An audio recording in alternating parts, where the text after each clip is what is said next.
Come on for a chat.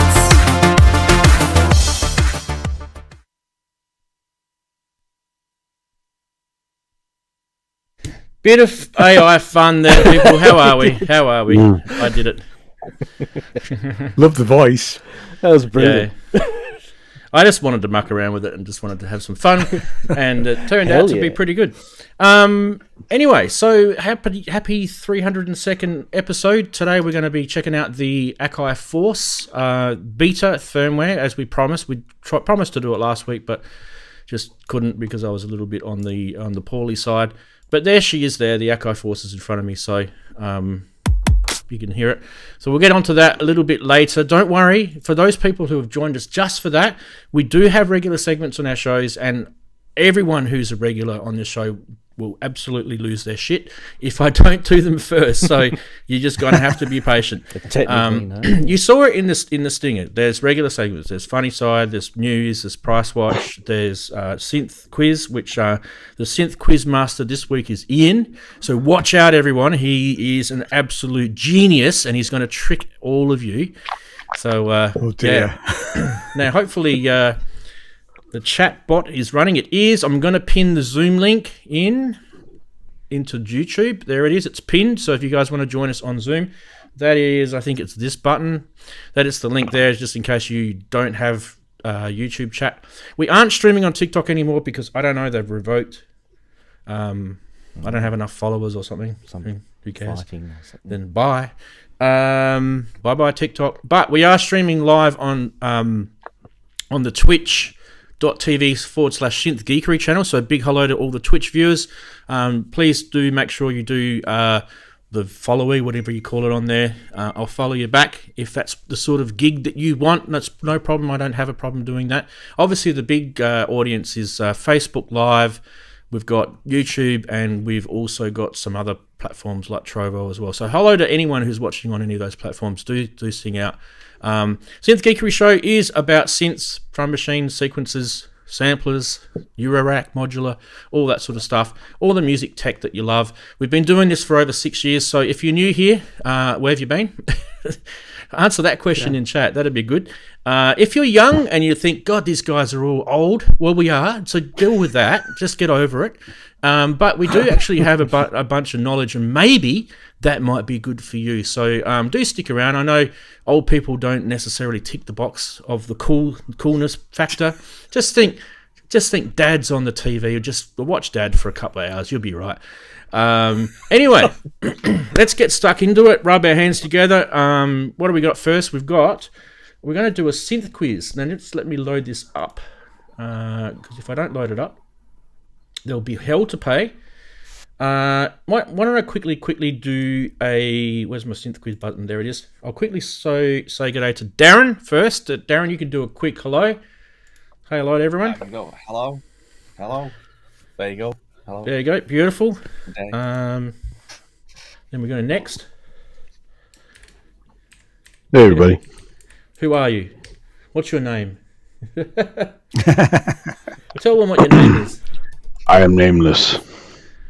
It's Andy. No name. He had a little thing. Yes. With him. Yeah, you saw me on the thing, though. Yeah. All right. The AI fun. Okay, next button is this one, Ian. Hello, my name is Ian. Thanks for not watching Glastonbury and being here. Oh. Thanks for not watching. Okay, that's an interesting take. Fair enough. I've already watched loads of it already. Any elaboration on that? No, just there's some really good stuff already. I've just watched Alanis Morissette. So she was on yesterday on the BBC iPlayer, and her set was Good. I'm sounding a little distracted because I am, but I'm trying to partition my brain into doing multiple things at once, like pressing this button. Hello, Chris. Hello, I'm Chris, and I'm a synthaholic too. You're a synthaholic too. Yes, we've come to the right place. If your modular synth habit is out of control, you've come to the right place.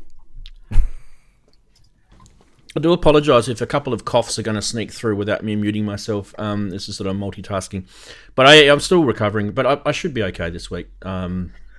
Anyway, we should get stuck in. We'll start off with the synth quiz because we didn't start off with that last week, and I had to write a letter to the King and apologise to him, and all sorts of shit went down. Prime Minister of Australia was threatening to send missiles to Perth. I said, mate, I don't think they'll reach.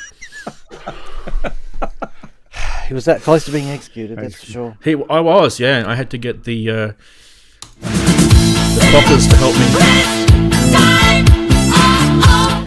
Oh, indeed. Get your pens out because Synth Quiz has arrived. And as you guys know, we're going to give you 3 clues during the show at any sort of random time. So, unfortunately for you, you're going to have to watch about 2 hours of Synth Quiz to find out what they are. And you know what? To make it even better, there's actually no prize. There's just bragging rights. So think of that as a cool prize. I mean, at the moment, I think enough kind of bragging rights will be that you stop Wagoo from being the quiz master each week. I think you guys need to beat him to it because he's winning it every week, guys. He's just too quick. Now, I think personally, he swears black and blue that he doesn't Google. I think he does. Well, maybe he doesn't Google. Maybe he duck goes or he Ask Jeeves. He asks Jeeves. Chat GBTs. Technically, he could probably say that. Anyway, pigeon. Why don't we show you the first clue? This week it is bitimbral. There it is. That's the first clue. Isn't that exciting? Wow. What is that? What could possibly be? It actually possibly could be a lot of stuff. So if you really are game, you could put your answer in. And when you do prepare your answer, make sure you highlight my name just so I can see it and put synth quiz and then whatever the answer is after that. That'd be great. That you see help. What Waggle said in the chat? Waggle said, I'll never get Ian's. It'll be some steam-powered synth from yesteryear. Thanks, mate. It requires coal to be added. What was it, peat? Yes. He didn't fight me on the Ask Jeeves, and he didn't fight me on that. So we might have on there. I've never heard of Ask Jeeves. Yeah. Well, anyway, why don't we get into some? I mean, we're not funny, but this stuff is the memes. Indeed, they are. And under a microscope, a grass appears to like acid house when it rains. I think it's supposed to be act. Wow. But look at the little smile. It is crazy, isn't it? It's quite fun. That was clever. Very clever indeed. What else we got? Acid. Finally getting into eurorack. Can't wait to hear what it sounds like. He's getting into he's not getting into eurorack. He's getting into eurorack Pro. Yeah. Go on, do the voice, Chris. Do it. Which we don't. Well, the effects, everything, mate. Do the voice. Wow. Yeah. Oh, I'd have to work out how to do that. Oh, I've caught him off guard. Yeah. God, I haven't geez, switched it this on or is- anything. I am out of practice. Hello. No, didn't work. No. Didn't work. Oh, There it goes. the lady's happening. Anyway, that was complete. Just don't do live, kids. It just doesn't work. Yeah. This one is sent in by Mr. Puricelli himself.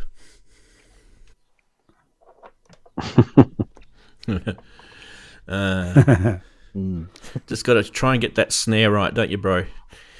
Just trying to get it right. You'll be there for a while. Well, it's better than playing Minesweeper. Oh, mate, how many hours did we Minesweep, over the years? I actually probably, to be Solitaire. honest, Solitaire was probably my... Yeah.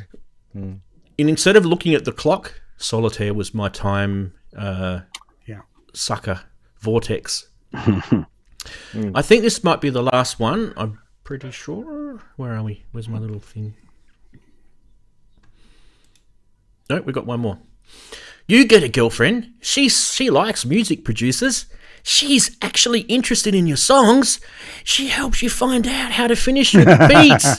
And then you wake up.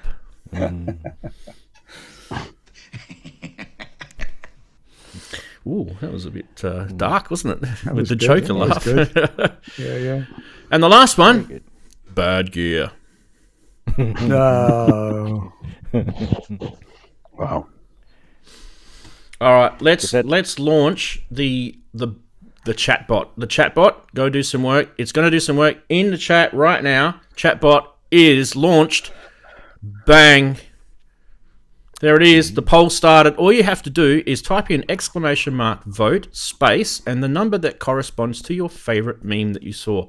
0 for Acid House, 1 for Eurorack Pro, 2 for the MRI DAW, 3 for Wake Up, exactly, and 4 for Bad Gear. Yes, it starts at 0, guys. Look at all the votes coming in. Isn't it wonderful? It's a wonderful thing.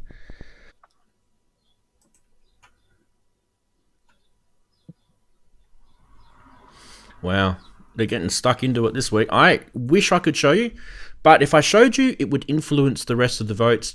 You guys can just see it in the chat what they're voting for anyway. It's not like it's private. Well, mind you, it is kind of... There's one that hasn't got any votes at all, which is surprising, actually. I actually thought that would actually get a few votes. Hasn't got any. If only you could see what I'm seeing. Mate. Yeah, Kent knows this. Oh, yeah. He's trying to crash it. All right, while that's... I'll give you guys about another minute or two to vote. How many people are in there? 50 people? There's probably... Geez. What do you reckon? 10% voting? 10% of who's watching the show are voting in YouTube right now? Does that mean do the 40 are bots? Yeah, probably. They're not real people. Yeah, probably. Not my bots, though. There's only one bot in there, and that's the chat bot. He loves you. He loves you. Don't worry. He'll look after you. I've said before, we need to give chatbot a name and not just call him chatbot. Well, at the moment, it's just Can we my call him name. Eric or something? Yeah, we should. We should add a different user. We should have a vote for it. Vote for a name. Vote for the name, yeah. Naming rights. I vote Eric. Indeed. Why don't we do? We'll do the first news item, and then we'll come back to the. Oh, hang on. How many polls have I got? Let me have a look here. I'm not terribly happy. There's only 10, 13 people that have voted. I think we should get at least 20 votes. Let's wait. All right. Let's wait. Let's do this. Now, lock up your daughters because the Boogafoogers have arrived, and no longer is it just a little tease that they've been doing for the last 3 years. This is actually real. This is now a Mogafoga turned into a Bogafoga. Oh, geez, Behringer are loving me, aren't they? This is actually the Behringer. I've spelt that wrong. BM-15M Murf box. Behringer. Yeah. You're coughing still, that's all. Sorry, I have a Done a good job typing that one. Hey, you know how quickly I put this show together. Right, so what have we got? Well, okay, so a few years ago, and you guys can go check out that article that's linked below. In fact, what I might do is be nice to you guys and type it in here and go !news 1. And then you guys will get the link in about 10 hours time when the chat decides to spit it back, if it's actually working. Last week I did this and I thought, geez, Ranz, you shouldn't wait for this link to come out. You just get on with the show because it's just taken forever. And in this case, it actually literally is taking forever. Oh, there it is. Look at that. All right. So, where are we? Just head on over to that link. You don't have to do it now, by the way. And you'll see an article. Let's have a quick look over here at the article, closing all the ads down. I said, depending on how it sounds, you could call it the Booger Foger, right? So. Yeah, you could indeed. So, I said, here comes the Boogafoogers, or the Bogafogers. And we talked about this back in March 2023, if that's what you're wondering. It actually was a little bit earlier than that when I think we first started talking about it. But these were the ones that they leaked So somebody was lucky enough to play with these prototypes. I don't know if they worked, but there they were. They had the delay, the phaser, the low-pass filter, and the frequency box. Notice that they didn't have the one that they've just launched. I've just noticed that Steve's just joined us in Zoom, so I will get to you in a sec, Steve. So don't worry, it's all good. I'm just going to open my Zoom manager. I'm going to put him into the Zoom spot 1. He's in, and I'll even be a nice kid. Turn that off. Steve, is your audio working? Yeah. How are you doing? I can hear you good. fine. Good. All right, so we're good. Let's keep going. Okay, so there were the 4 that they sneaked. And one of the things that I thought they could have done is release this baby. This is called the Analog Time Compressor, which is the MF106. You guys, if you guys are into Mogafogas, you'll know that there is no MF106. There's an MF105 and there's an MF107, but they never actually released this. This was a prototype that Moog released around about 2009. Never got to the public. So I reckon Behringer, if you're going to release one, this is the one you should be releasing, because that looks friggin' awesome. Anyway, so the other one that they didn't mention was this, the MIDI Murf. The Murf box. And they've released this, literally. And so that's what the original MIDI Murf looked like. So you can see that they've literally just swapped the top to the bottom. What did you say, Chris? You said Miss Jane, upside down. See? Upside down, Miss Jane. Yes, Indeed. we had a character. You might have to explain that to the I non-Australians. don't have to explain it. They're just going to have to live with us. Google Mr. Squiggle if you want to know. We're Australians. We're different here, so get with it. We have. Australia, mate. We realise. Get up, yeah. Yeah, get in India. Oh, why is it logged out? Why do you have to log out for? You useless, bloody useless. Sorry, guys. I have to log back in. Computers, you know. What sort of idiot would work in the IT industry? What idiot? Seriously. Yeah, I don't know. They're weirdos, those people. Yeah, idiots. No wonder clients used to get angry with me. It's not really my fault, but they used to get angry with me. Anyway, should we have a little bit look at the cheesy video? I think we should have a look at it. Give them a bit of love, because we've just ear bashed them for the last 10 minutes. Well, I have anyway. The original plan was to turn me blue and make a joke about how this sounded like the Smurf box, but I convinced them not to. Nice t-shirt. Ah, for f***'s sake. Wow. Here Behringer. it is, the weirdly wonderful Murf box. There's nothing else quite like it.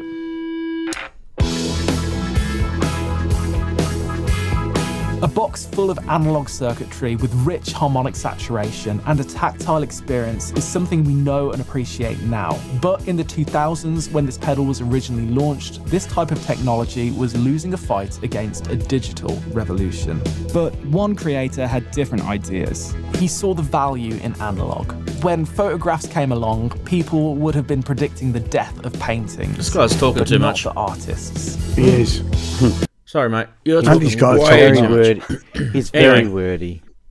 But This is it. They do go through the video. They show you what it all does.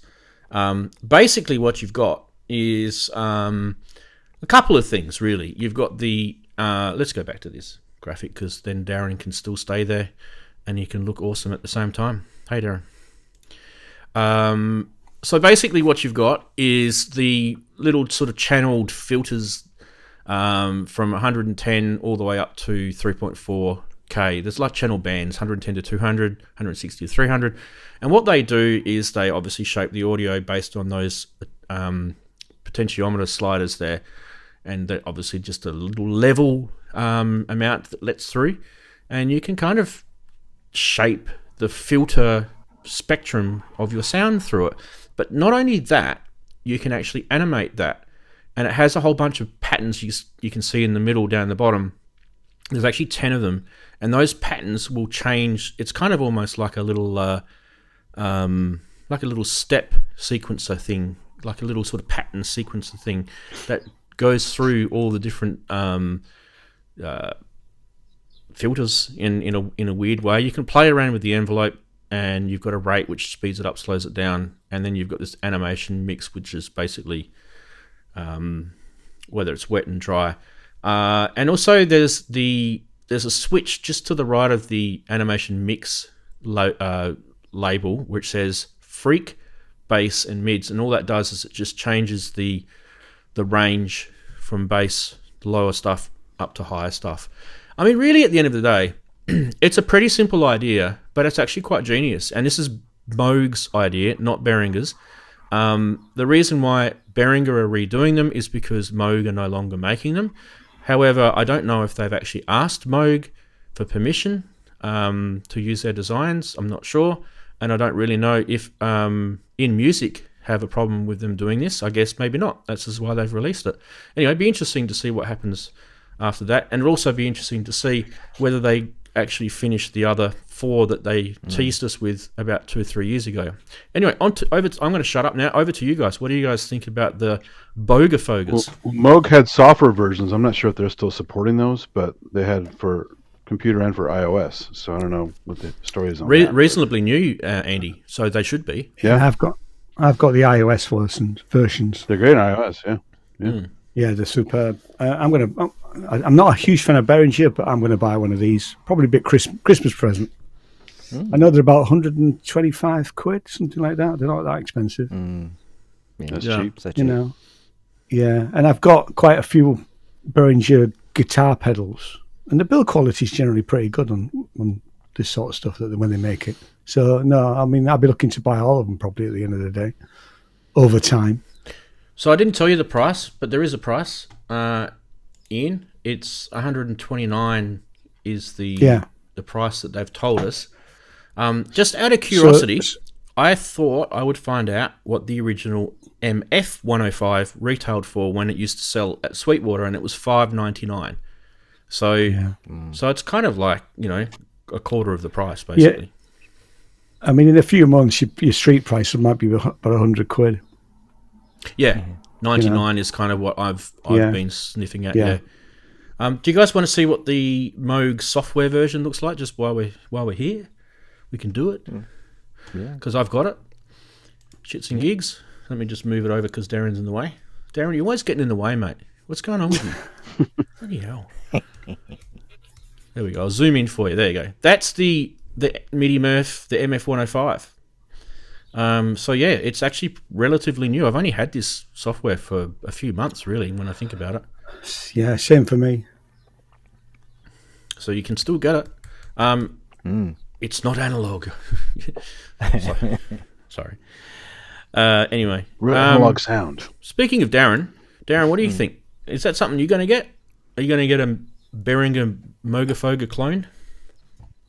I would probably think about it. Yeah, probably. Like I say, I mean, you can't get them now, and the ones that will be on the market will be like ridiculous price. And like you say, even though we do bang on about Behringer, thinking it's just like a continuous conveyor belt of cloning stuff, since you can't get them, and like you say, probably street price will end up, like you say, £100. So yeah, there might be one or two I might look at. Yeah, I can't, like I say, we diss Behringer, but it's one of those things that you may end up buying. And it seems like they've reasonably implemented it reasonably well, added something to it. They've got their Guitar Tribe software, I think it's called, which is the guitar version, pedal version of the Synth Tribe app, which means you can edit the actual step sequence of patterns, which makes it a bit more potentially. Yeah, that's more fun, interesting because so- you can write your own pattern then, I presume. Yeah, exactly. Yeah, That's good. Yeah. It's quite nice. Yeah, a little USB-C connection on the back, I believe. There's also a MIDI connection on the back. Obviously, otherwise it wouldn't be a MIDI Murf, would it? Yeah. What that does is probably a topic for another conversation, I guess, at a different time. But geez, why don't I fix? It's just really doing my OCD, and I'm going to fix that label up. It's it's terrible. Behringer. Behringer. There we go. I wonder how long it takes for that to update. 2, 1. Yay! Pretty good. Very Google Sheets. Right. Yeah. Out of the others. That was the next question I wanted to ask you guys. Out of the others. Where are we? It depends on what Which they one decide do you to want? release, doesn't it? Yeah, which one do you want next? Let's get that other graphic up for you guys there. The phaser would be cool. Which one do you guys want? Yeah. Darren, you get the special look right now. I get the special look. Yeah. I might be with Andy actually with the phaser. The Wii phaser. Actually, I think I might go for the analog Yeah. delay. Well, Yeah, is that me too. well? I'd Let's go for the face it. delay. You're going to buy them all, aren't you? You're going to start collecting them. Yes. Yeah. So obviously we're going to have to hear see whether they sound decent. I can't see why they wouldn't be. Like Keane says, he's got some Behringer pedals and they seem to be, you know, there's nothing wrong with them. So I think you'll end up collecting them, especially with them being so low priced compared to originals. Yeah. Yeah. I'm actually shocked that Behringer didn't go for the minifogers because they're cheaper and smaller, and they like to make small stuff. So Yeah. They'll probably do them after this. yeah, this will be next Yeah. part 2. Yeah. Yeah, maybe. The only thing that I'll say about whether they'll sound good or not is they've got really no excuse. I'll just move you out for a sec, Darren. This is just to. Oh, why is that not working? It's getting a crash on me. All right, we can't do that. I was just going to get the collect them all label to work, but it's not working. Oh, damn, I'm sad. Anyway, why don't I just do a different one?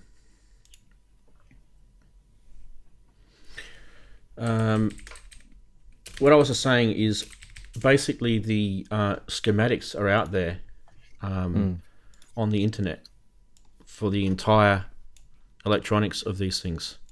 There you go. Collect them all. Do that.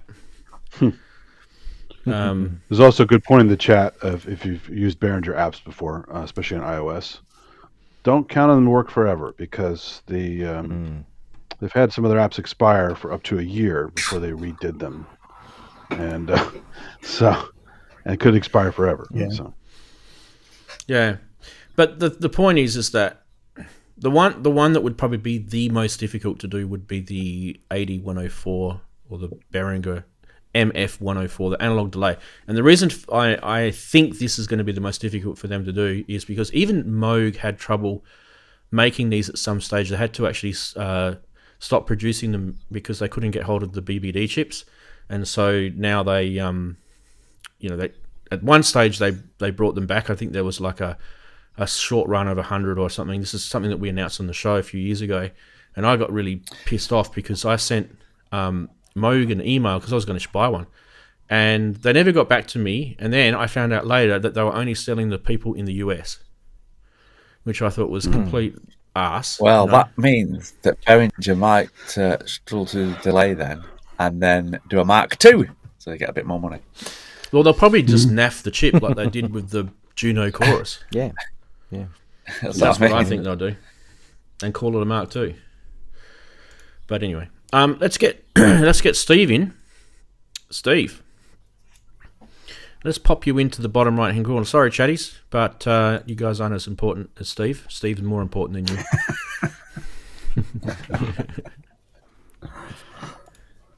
Hello. Hang on, it's coming, mate. It's coming. It's not just looking pretty. Takes a while to go through the plumbing. He's got to travel there through we the go. plumbing. There he is, It's look like at going that. Through the Stargate. Hey. Hey, mate. How you doing, Good day, guys? Steve. How you doing? Yeah, right. Hi, Steve. Hey, buds. How you- Hey, you even made it to the new Stinger video, Steve. Yeah. Yeah, that was ace. I saw it. Yeah, liked it. You're famous now, mate. You're famous. The AI knows your name. That's Uh-oh. that's the serious part of it. Dear. Lots of Steves in the chat too to say hello to Steve, which is good. Anyway, Steve, over to you. Serious question. Mogafogers, Bogafogers. Would there be any sort of love lost if you bought one? Do you think, or are you sort of brand loyal, or do you not care? Would you just get one anyway? I'd get one anyway. Yay! I don't care who it's made by. To be honest, if it does the job, it does the job. If it's a good price, it's a good price. That's the way. Yeah, if they stop making it, it's hard to resist. Yeah. Good stuff. Awesome. All right. Yeah, and they don't always wait for people to stop making things. So yeah, if there was a problem with somebody making it, I'm sure some lawyer somewhere would have a deal with it. That's not me. Whose is that? It's not me. You? Not me. not me. Not me. Sorry about that, Steve. Someone's phone was ringing. Oh no, it's all right. Yeah, I'm sure if anybody had a problem with Behringer making anything, I'm sure some lawyer somewhere would have something to say about it. Yeah. Well, that's the thing, mate. They can just not buy it, and they've done their bit, you know. Yeah. And everyone just doesn't care. It's like that famous meme that you see where it's actually the Jurassic Park movie setting where you see the guy and he's like and I think it says like he likes digital, he likes analog. See, nobody cares. Yeah. It's the same thing. All right. Well, if you were to get one, would you get the MIDI Murf or would you get one of the others? Would you wait for one of the others? I think I'd like the phaser one. I think. Yeah, me too. I was talking to Daren last night at the EMOM. Could do with a decent filter, so it might be a bit of something to play with. Yeah. Yeah. Well, the 101, it's the low pass filter. That should be pretty easy for them to pump out. That I wouldn't be surprised if that's next. But yeah, right. Okay, we should get back into this button here, the news, and we'll keep going with the next news item, which is this thing, Boundary Layer by Schlappi Engineering. Schlappi.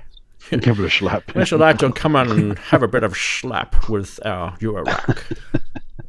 Dry martini, shaken, not stirred. Fantastic. Anyway, Boundary Layer. What is this? It is basically, it functions like a triple cycling slew generator, if anything, offering a stack of modulation. I mean, you can just see that there. There's more holes in that than your spaghetti Swiss colander. cheese, Yeah. You can operate this thing as a modulation oscillator. You can. There's 3 independent channels, right, which you can see with the 3 different coloured knobs. Isn't that lovely? You can have a voltage-controlled slew, including portamento, which is kind of the whole point. And then there's also an attack release or an attack decay envelope determined by the input. That's how you determine whether it's a release or a decay. There's kind of 3 global inputs that affect all the channels. And there's also 3 combined outputs, which provides a max, a mid, and a min voltage across all the channels. So this is kind of like a, I don't know if you would call it another take on maths, but coming off on a tangent a bit. Yeah, going off on a tangent. Adjacent to it. Yeah. It's like it almost like it complements it, right? The oscillator has LFO rates, but they also exceed up to 10K, so it's audio rate. So you can have this thing called exponential feedback, which allows you to do that. But the LFO goes all the way down to about 1 cycle per minute, which is pretty slow. CV input switchable between rise, fall, or both. You've got simultaneous control over cycle rate and amplitude.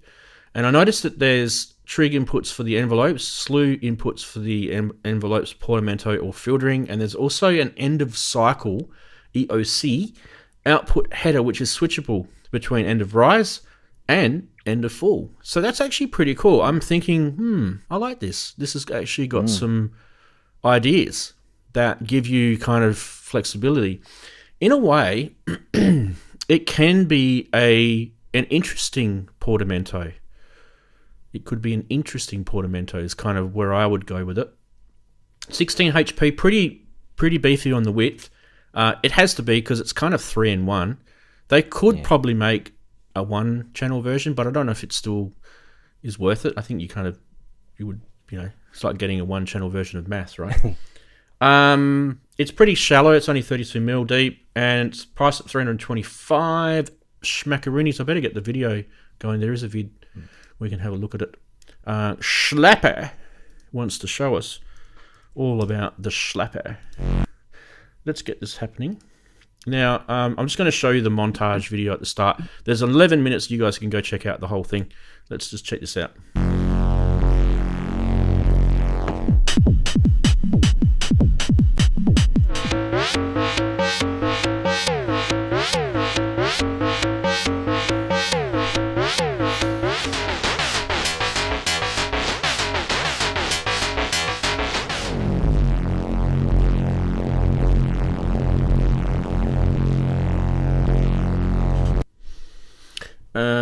Do we get...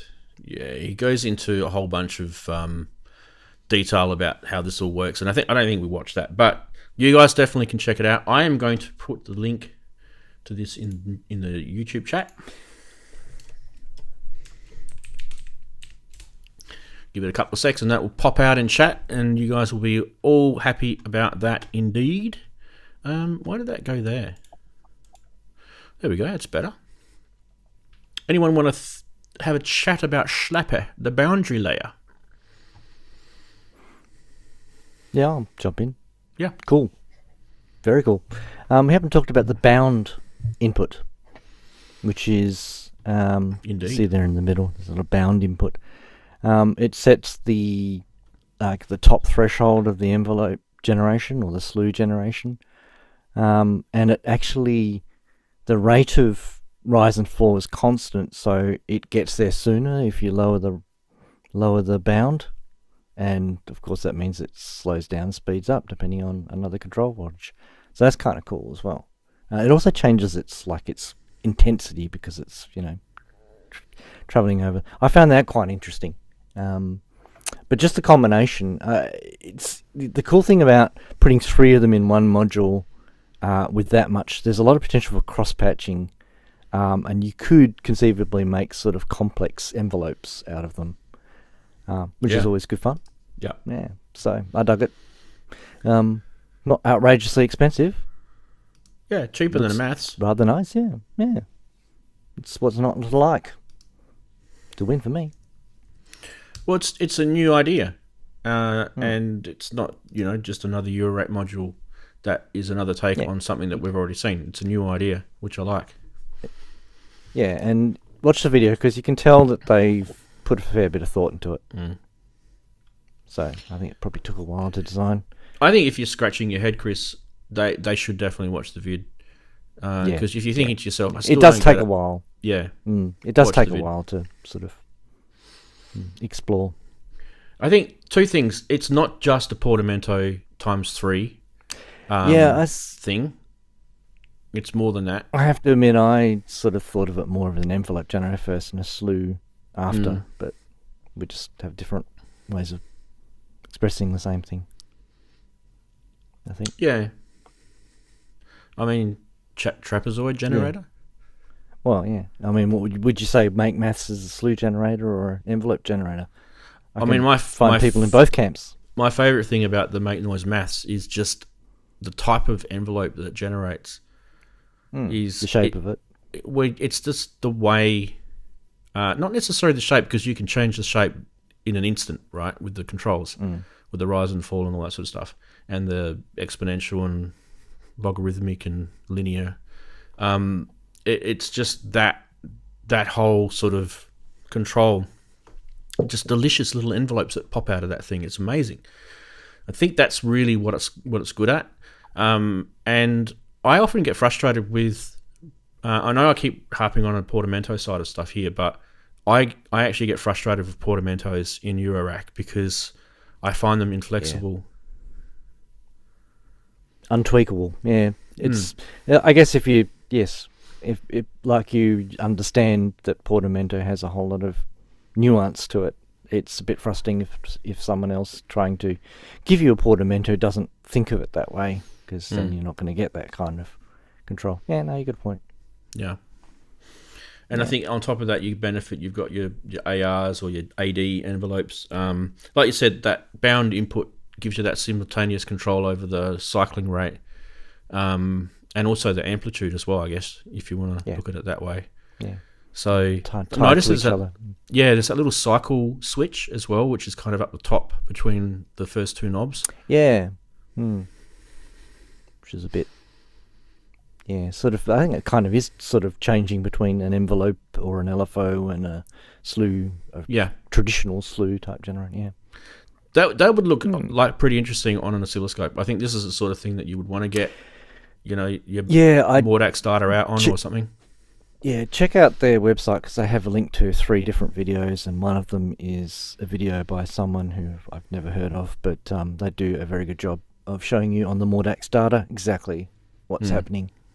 So that's a good one to watch if you want to know. So one of the videos shows 3 interacting together as chained together. Okay. Yeah, I think so. Yeah. Yeah. And the other thing, breaking it down. So that's actually a good point, Andy. That's the other thing is you probably should encourage yourself to use this together. Yeah. So you've got the choice of doing it as parallel or in series. If you wanted to, you could probably patch it into itself. Yeah. Interesting results, right? And then that's why you've got those cycle switches and the trigs and things like that, so that you can actually get it to do this based on another event, which I love. So just think, guys, just think a little bit more about outside the square, and I think we can go with that. Now let's pause that for a sec, because I do want to stop the poll for the memes of the week, which I'm going to do right now, because I didn't get more than 1 or 2 more votes after my wish anyway. But there we go. There is the poll. It's stopped. And we have an answer now. The vote for the meme of the week was Acid House. I'll just quickly remind you guys what Acid House looked like. Acid House looked like that. That's the one that won. Well done. Thanks for your votes, guys. It actually was pretty clever, I thought. Looking at a piece of grass under a microscope. I wonder what type of grass it was, guys. Interesting. Yeah. Daren, I know you're kind of disappearing into Eurorack land these days, away from it. Disappear. I won't say I'm away from it.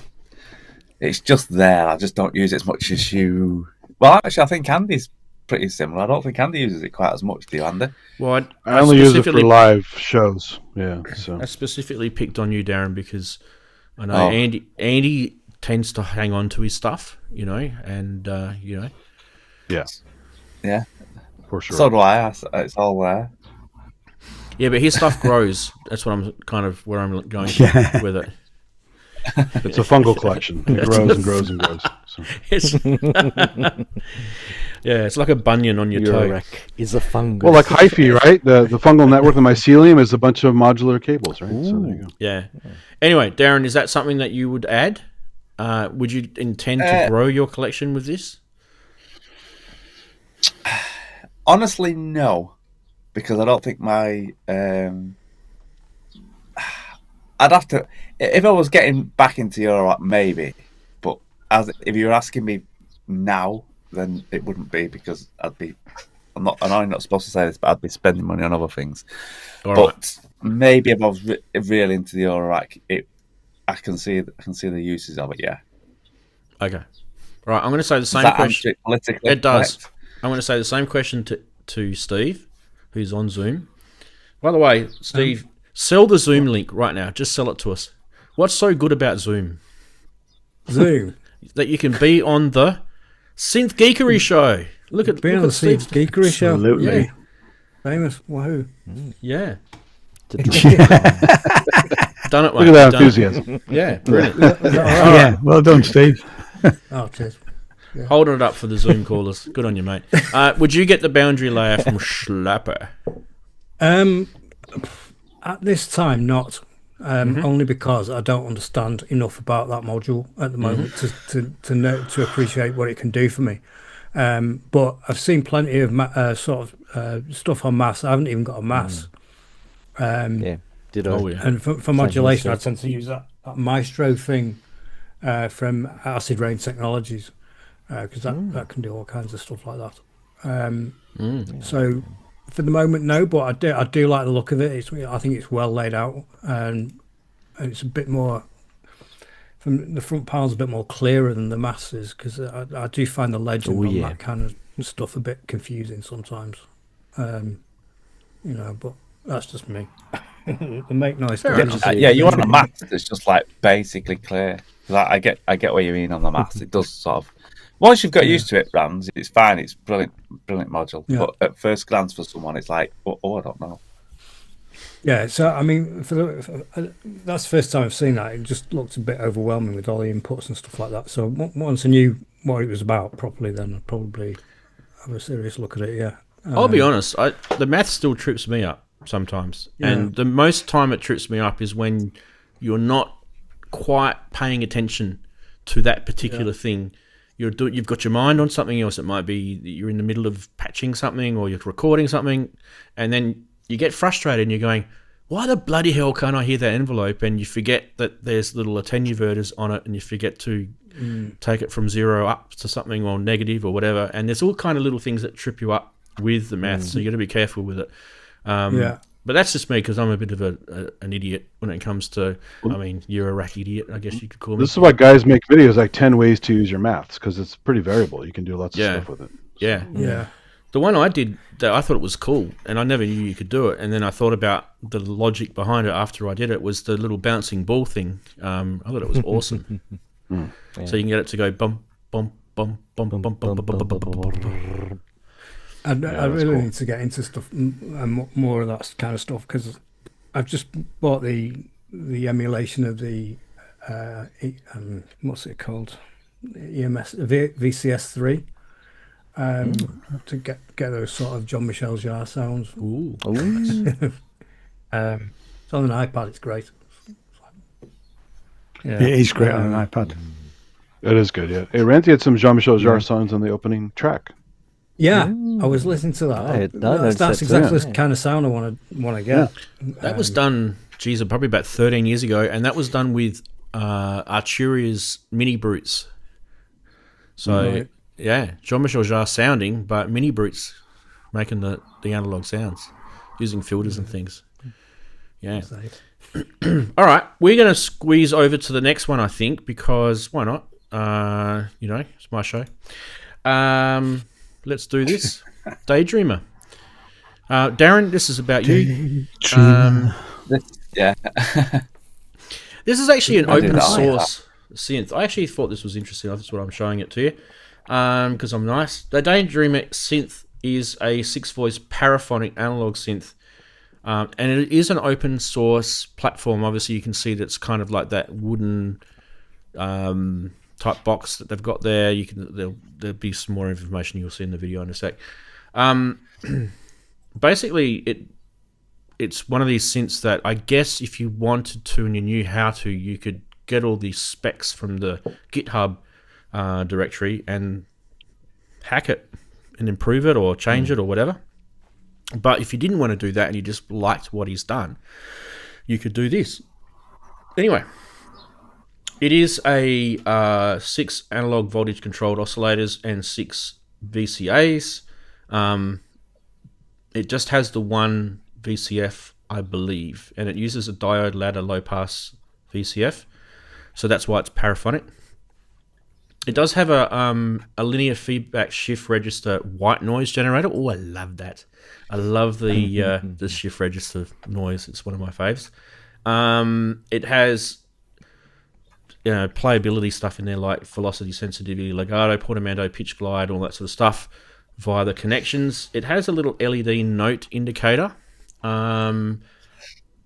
Modulation capabilities. It's got envelope generators, LFOs, It says LFOs. I wasn't quite sure if that meant that there's more than one or there's one because it's a little ambiguous on that. Looks to me like it is one, by the way.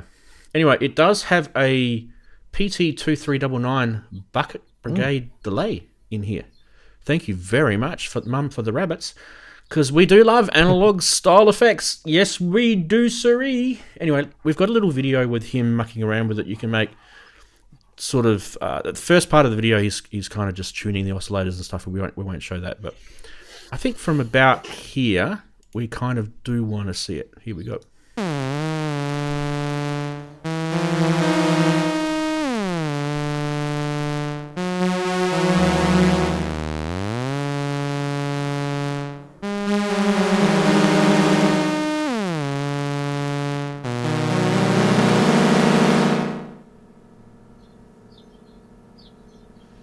What's he going to do? Is he going to kill it? Oh, he's shooting it from underneath. Look at that, people. Oh, for a second I thought he was going to glue it with something. Get your flathead out.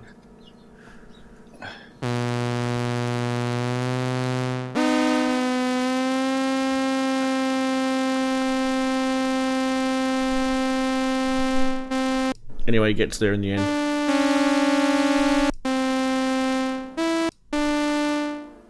Where does he get there? Where does he get there?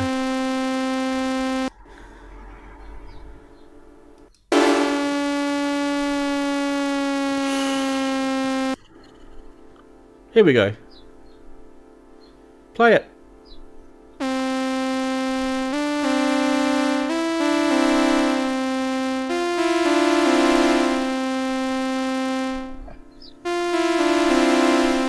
Just remember, this is open source. It's a pretty interesting video. $299 if you do want to get what you see there. Obviously, without the other connectivity stuff. This is just the wooden box. Why would you want to get that was a composition right there. What you get is both hardware schematics and everything is all open source. If you want to go and check that out, obviously that's to encourage that sort of customization. Quick thoughts about that. So it's good to have. It's cheap. It's cheap. Options. Indeed. It is cheap, Ian. Sounds like the birds in your background. Yeah, sorry about that. I've had to have the window open. No, it's completely fine. That's fine. Completely fine, That's mate. more ambience. Yeah, we like it. We need to have some ambience in the show. I mean, I can add sound effects. The color of this box and the wood makes me think of Adamski stuff if he ever comes back to work on his project. Yes. Wish you would. It's interesting. Yeah. I think it's great. Other show. They mentioned that, yes. Adamski. The other thing I noticed is the bleed through from the supposedly turned off oscillators. Yeah. I noticed that as well. I hope that's a software issue. I think he might have had the knobs not quite. I don't know what he was doing with the knobs. I reckon he had them in the wrong spot or something. Something a bit strange going on there. Yes, Bicky reckons it only ships in the US, which I actually just jumped onto their website anyway just to have a look. So this is a little bit more information about it. Yeah, does it? Okay, I have to correct them on something. The PT2399 is not a bucket brigade delay. Oh, it's a not? Digital. Uh-huh. It's a low quality digital delay from the 70s. Wow, I'm disappointed now, mate. Yeah, sorry, but it isn't actually a BBD. If you don't believe me, just Google PTT2399 versus BBD, and you'll get into all the weeds of people saying that they are two completely different sounds. Yeah, I mean they're both really interesting delay sounds, but they're not the same. They don't have exactly It looks the same quite nice, and it's got MIDI in and MIDI through, which you don't get. One thing though, Daren, I am not a fan of wooden knobs at all. Not one bit. Unless they've polished them and they've lacquered them. Yeah, So that I they get your don't- point there. I mean, it's So you like your Bastel rack. Yeah. Your Bastel I module has know- wooden knobs, right? Yeah, but they've got the little. Yeah, but they've they've got little caps metal on 'em. inserts. Yeah, they've Yep. got metal Ah, inserts, and I think they've been polished too. Yeah, it's all about feel, isn't it? I'm not. Too I keen don't on mind the wood. laser Yeah, cut change wood. knobs. Yeah, but it's You got the wood thing in? is, It's actually Got wood. it's Yeah. laser cut. The people laser cut. Well, Ian, your little mini different synth has from- wood, right? Isn't that wooden knobs or buttons Exactly. Yeah. It's got little wooden What's that? buttons. Yeah, they're lovely. on there? Yeah, little buttons. Oh, it's not yeah. distal wood here. Okay, stepping away. Lots of little you little go. wooden buttons. It's great. Yeah. Yeah. Yeah, not a fan, guys. You guys can have your wood. Yes. I know, Ranz, with your big mansion, it's gold for you. I understand. And your swimming pool. No, And I'm your the one swimming who- pool. Yeah. It's like the Trump look. He has to have gold everything. Darren, so, you got to stop.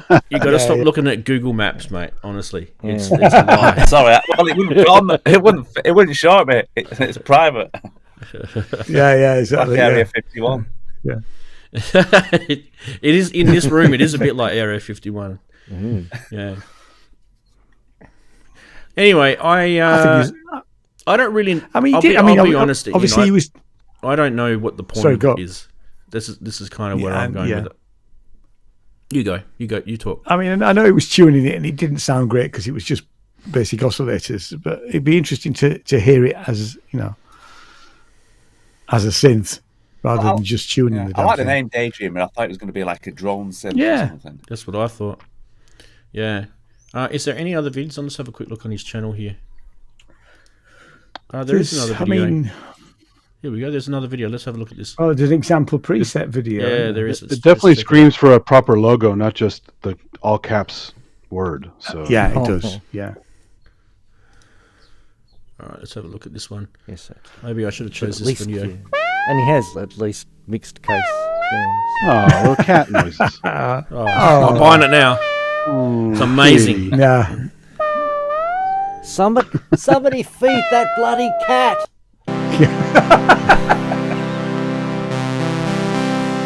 Oh, 80 spaz. Jeez. Percussive stabs.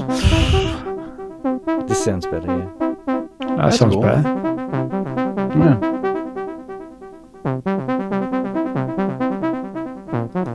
By the way, that hiss sound is his audio. It's gone. Right, okay. And Okay, so it's not. Yeah. He added more analog to it, more hiss and fuzz and stuff. I missed that. I didn't see what happened just then. Me.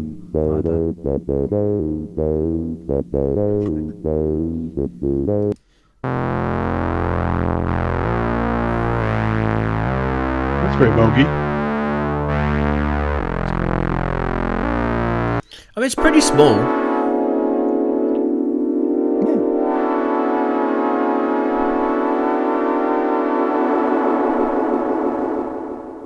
That's sounding better.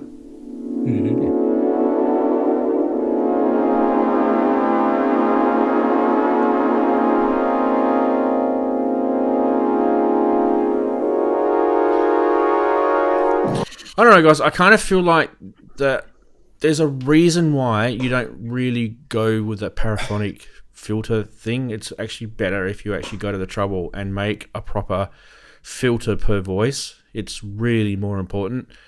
And it's because the sound just doesn't quite get there. It's a bit like when I bought the Volca keys, one of the first Volcas that came out.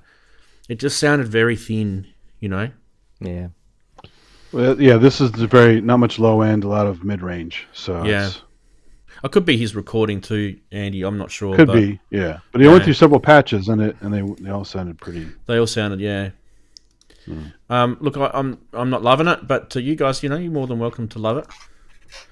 That's The up cat to was you. good. I like the cat. The cat was right, yeah. Yeah. No, it's Yeah, Jimmy it's like one. Sounds like Polly, paraphonic. yeah, it sounds like he's one guy on his own building it. Good on him. Really. Yeah, good on him for that. Absolutely, labour of love. Yeah. Yeah, Yeah. kudos for sharing, that's for sure. Balls to do the wood enclosure. I feel that's quite ballsy because it does look unique in that sense. Not for me, but that'll get people. Ooh, I want to look at this. That wins on that point. Yeah. It's quite, yeah. Yeah, you can buy the enclosure on its own, can't you? For it's in there. Yeah. $39. Oh, anyone in chat, let us know if are you gonna buy this? Let us know in chat if this is something you're going to buy, because I'm just intrigued as, who would actually buy this and why and what for. It might just be that you want to build it. Could be interesting in that sense, right? No one in chat. It's probably a bit of a 10, 15 second delay though. I'll come back to it if anyone pops in. While we are speaking of this, I'll just quickly go across to Steve because he's part of the show. Steve, this for you, buds? I think if just started off with the presets, it might have been a bit different outcome. I like the warpy sound at the end. That was quite nice. I don't you like that cat sound. Come on, you love the cat sound. So the cat was great. Yeah. Sample the cat. It's not really for me. No, I think Daydreamer name is a bit, daydreamy. The guy that's behind it is his name is Mr. Wang, TSJ Wang, and he does have a GitHub page, and there's a whole bunch of stuff that he's done on GitHub. You can check it out. There's a link on that website that you buy the synth on to his GitHub page, and you can look at all the schematics and things like that. But just so you guys know, that's the GitHub there for it. So you can go into each of these things and check out the software part of it. Obviously that handles things like the keyboard controlling and MIDI and all that sort of LFO. It looks like there's probably a digital LFO in there. Those sort of things, right? So, I mean, I guess in that sense, that part of it is kind of interesting. If you never ever had a look at that. All the schematics are there, aren't they? Yeah. Just looking at all the schematics, that's really cool. Yeah. If you want to build this sort of thing. Yep. Just back to the chatties, we had a couple say that they'd probably get it if it was shipping outside the US. And then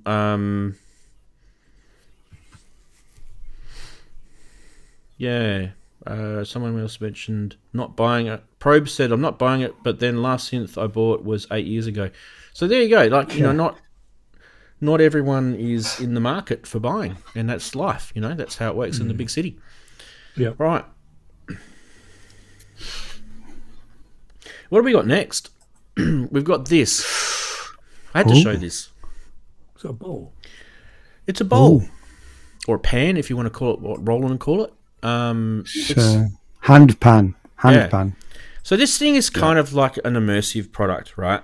But it is made by Roland, and it did get me interested because I kind of feel like, we as musicians may want this in our thing. It might be something we want, or it might just be something that gives us an excuse to buy something musical. But tell the missus that it's purely just for healing and feng shui and all that sort of cool vibey stuff. Hang on, my chakras. Let's watch the video and you'll see exactly what I mean. And we'll talk price and stuff like that.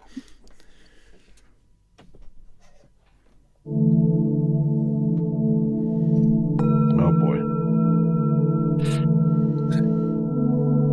Off to a bad start.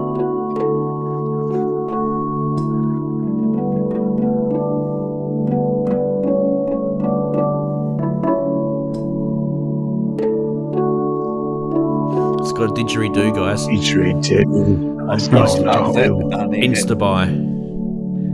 Yeah, got a real one. Insta buy didgeridoo on a.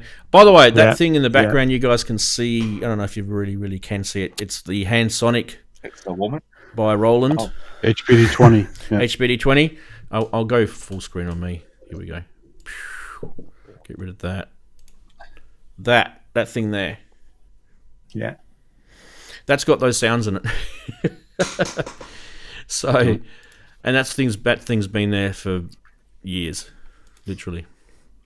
Anyway, this is interesting. It's remote control. It is about that kind of relaxation stuff. It is a Roland product. I thought it was interesting. Price-wise, I'll tell you a little bit about it first, actually. Before I tell you the price. It's called the price we might need healing. Daren, it's called the MN10. M for Mary, N for November 10. It's an innovative electronic hand percussion instrument, apparently. It's designed to provide a soothing and expressive musical experience for you. This is just for you, Daren. Great. Yep. I'm already into this, Scott. Didgeridoo. You can draw inspiration from traditional hand pans, and it integrates Roland's advanced digital technology to offer a versatile, intuitive platform suitable for both beginners. Daren, that's definitely not you. And seasoned musicians. Now we're talking. That's Daren. Right. Someone's getting stuck into the incense. Yeah. Sorry. It's got intuitive playability. It has 9 touch-sensitive pads and additional 30mm control pad, allowing you for an expressive performance without the need for any musical prior training. You just literally just stick your fingers on there and it sounds like you take it to an EMOM, sit on the stage, cross-legged and play that. Yeah, mate, you could have one of these in the local crystal shop down that sell the little dream catchers and all that stuff. You're laughing, mate. That'll flock in. It's normal for Glastonbury, this. 12 absolutely normal built-in for Glastonbury. sounds. Yeah. 12 built-in sounds emulating things like hand pads, tongue drums, gamelans, singing bowls. You can access a whole bunch of stuff through the app. Daren, you can get the app. 12 tuning styles. It's going well till you mentioned an app. Mate. And 2 years the app expires. Yeah. Yeah. Yep. Especially being Roland. It's got phases in it, Steve. It's got ring mods, Chris. Ring mods in there. I thought it was a golf ball bomber. Ambient background music source. Mate, she pressed that ambient background music button. We were gone. We were insta buy. Anyway, let's get serious. This is priced at 77,000 yen, or about 660 US schmackaroonies. It's released now. You can get it now. You will need healing. Well, once you've played it, it should be its own reward. By the way, there was a product like this at NAMM. I forgot the name of the company. It's a really pro digital hand pan. So I wonder if they stole the thunder from this other company. Come on. How much? You were looking £700 for this. You pay more for a real hand pan. Tell him his dream. Pay more than £700 for a real one. My cheap hand pan was like $500, and they're usually like $2,000. Yeah. So. Yeah, that sounds about right. Yeah. I'm not paying £700 for my didgeridoo. I've got a tongue drum up there as well. I like stuff like this, but not. I'd rather have a real one. I'm dying to hear how bad the didgeridoo sounds on it. I know, they didn't even show the didgeridoo sounds. I'm so annoyed at that. Anyway, they had the... No, because you know why, don't you? You have to go onto the app, and then that'll be an in-lap purchase. Yeah, that's right. Well, actually, If you have the didgeridoo dog barking, that's an extra step. And it will. This was the bit that I was... He's got a cat. He got a cat. Ooh, 3 stars of that. Probably, yeah. Well, the previous synth did. Probably, it's probably drone mode. I was worried about this part. I mean, it told us about the didgeridoo sound, but it looks a little bit like a stool. And who's going to sit on it? Someone's going to come and sit on this thing. Or stand on it. You know those balance Someone might put a devices? stool on the stool, if you know what I mean. So. I'm sorry, I tried to use your mate, balance device, but it just broke. It's not my fault. Yeah. But it must be park bench compatible, surely. Well, isn't it going to wobble like a Weeble, that? Or is it for putting Weebles in? I hope so. I really hope so. If this is not going to be on the next episode of Bad Gear, I don't know. Yeah, it'd be great if they had an accelerometer on it. Don't they have that? That'd be cool. So what if you spin it like a spinning top? Get extra sounds. That'd be cool. Guys, we got to be careful. Someone's going to get butt hurt because we've said the wrong thing. We're not woken up. Cool. Creative ways to use it. Yeah. No, I like it. I'm it's okay. It's not a French company. You're okay, Ranzee. So let's reprogram the pads so now we can do this.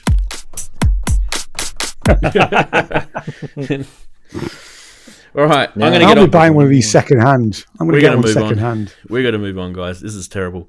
Let's have a look at this. This is more serious. This is from GForce Software. Yay! This is more of a real product here. I don't show much software, but I do like the GForce guys. They're really cool. Big shout out to Chris and Dave for doing lots of cool stuff. This is actually kind of, if you're really kind of scared of FM and you're really sort of thinking to yourself, hey, you know what? I do want to get myself into FM. I want to be a cool guy and I want to do the cool FM stuff. You might want to look at this because I feel this could be barking right up your alley. And I think this is the right link if I've got my calculations correct. Yes, it is. It should be popping out in chat in a sec. All right, let's have a quick look at the video first. We're not going to talk about too much because I think the video sort of sells it. Let's go to there and watch.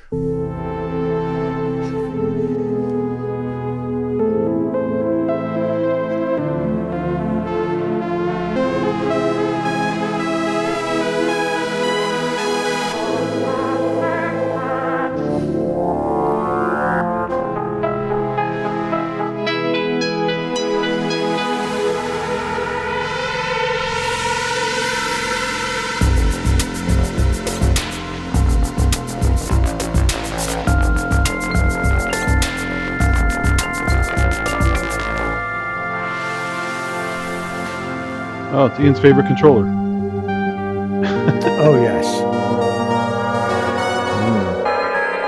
They play with all of them.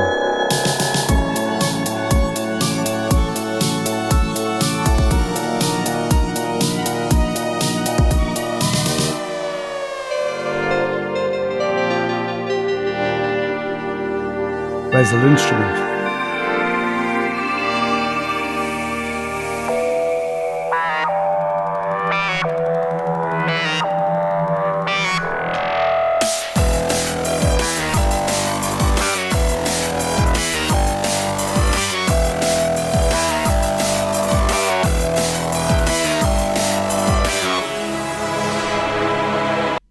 There it is, guys. Halogen. I did like the sound right at the end. I actually thought that sounded kind of almost Depeche Mode-like. What can I tell you about it? It's only $33 to get. So what's stopping you? There is an introductory, £33, I should say. There is an introductory. Oh, it's $45 US. Sorry, Andy. No one's mentioned Australian dollars. It's probably about $1,000 Australian dollars. £66 when it goes back up after the 31st of July. So do get in. You've got about 3 days, give or take, depending on what time zone you're in. There's a stack of patches in here, and some of them are actually done by Robbie Puricelli. So enjoy. So there are, I believe that's what they've been saying in chat. I don't know if they're trying to... It's true, and Manny as well. Manny's in there as well. Okay, beautiful. Good on you, Manny. Manny stands, yeah. Oh, well, it's the buy then. So there's 320 presets in there. Yeah. So some of them sounded pretty good, I thought. Some of them sounded like, traditional FM doorbell stuff, which is probably what you want because that's kind of what you're getting. But the other part of it is that kind of that interface, which we'll go back to this graphic because I think it shows it nicely. Oh, wrong one. That's the right graphic, but it's on the wrong thingo. That's the video. That's the better one. I feel like the interface is actually kind of cool. Another different way of looking at FM is where I'm coming with it. I kind of think I might actually get this. I actually do like it. We all know that FM is digital. Yeah, it sounds good. I think there's some good scope with this. I would love to see this in a hardware synth. That's kind of where I'm going with it. Yeah, guys, what do you think? And some of those only two op, they sounded really good. So, yeah, it's cheap. Yeah, sounds it's no brainer, really, isn't it? Yeah, it's you can't normally expect something like that to be well and truly over 150. Yeah. I mean, what other FM synths have got two operators? Is it just on desktop, or is there an iOS version of it? It's on VST2, VST3, AU, AAX, and it's on Windows and only, Mac. Yeah. Yep. Yeah. Because I could see that as an iOS. They could make it iOS if they have AU. So Yeah, they could, couldn't they? Could be an iPad thing, couldn't it? I feel. yeah. Oh yes. I'd almost Definitely. wait for the Touch iPad screen. version myself. Yeah. Tell us they're going to do an iPad version. They've got to.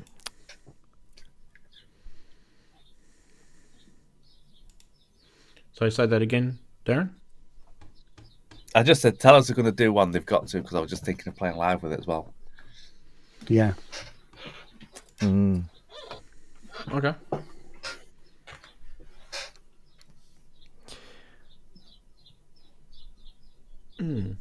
Just reading the chat just to see what Robbie said in there.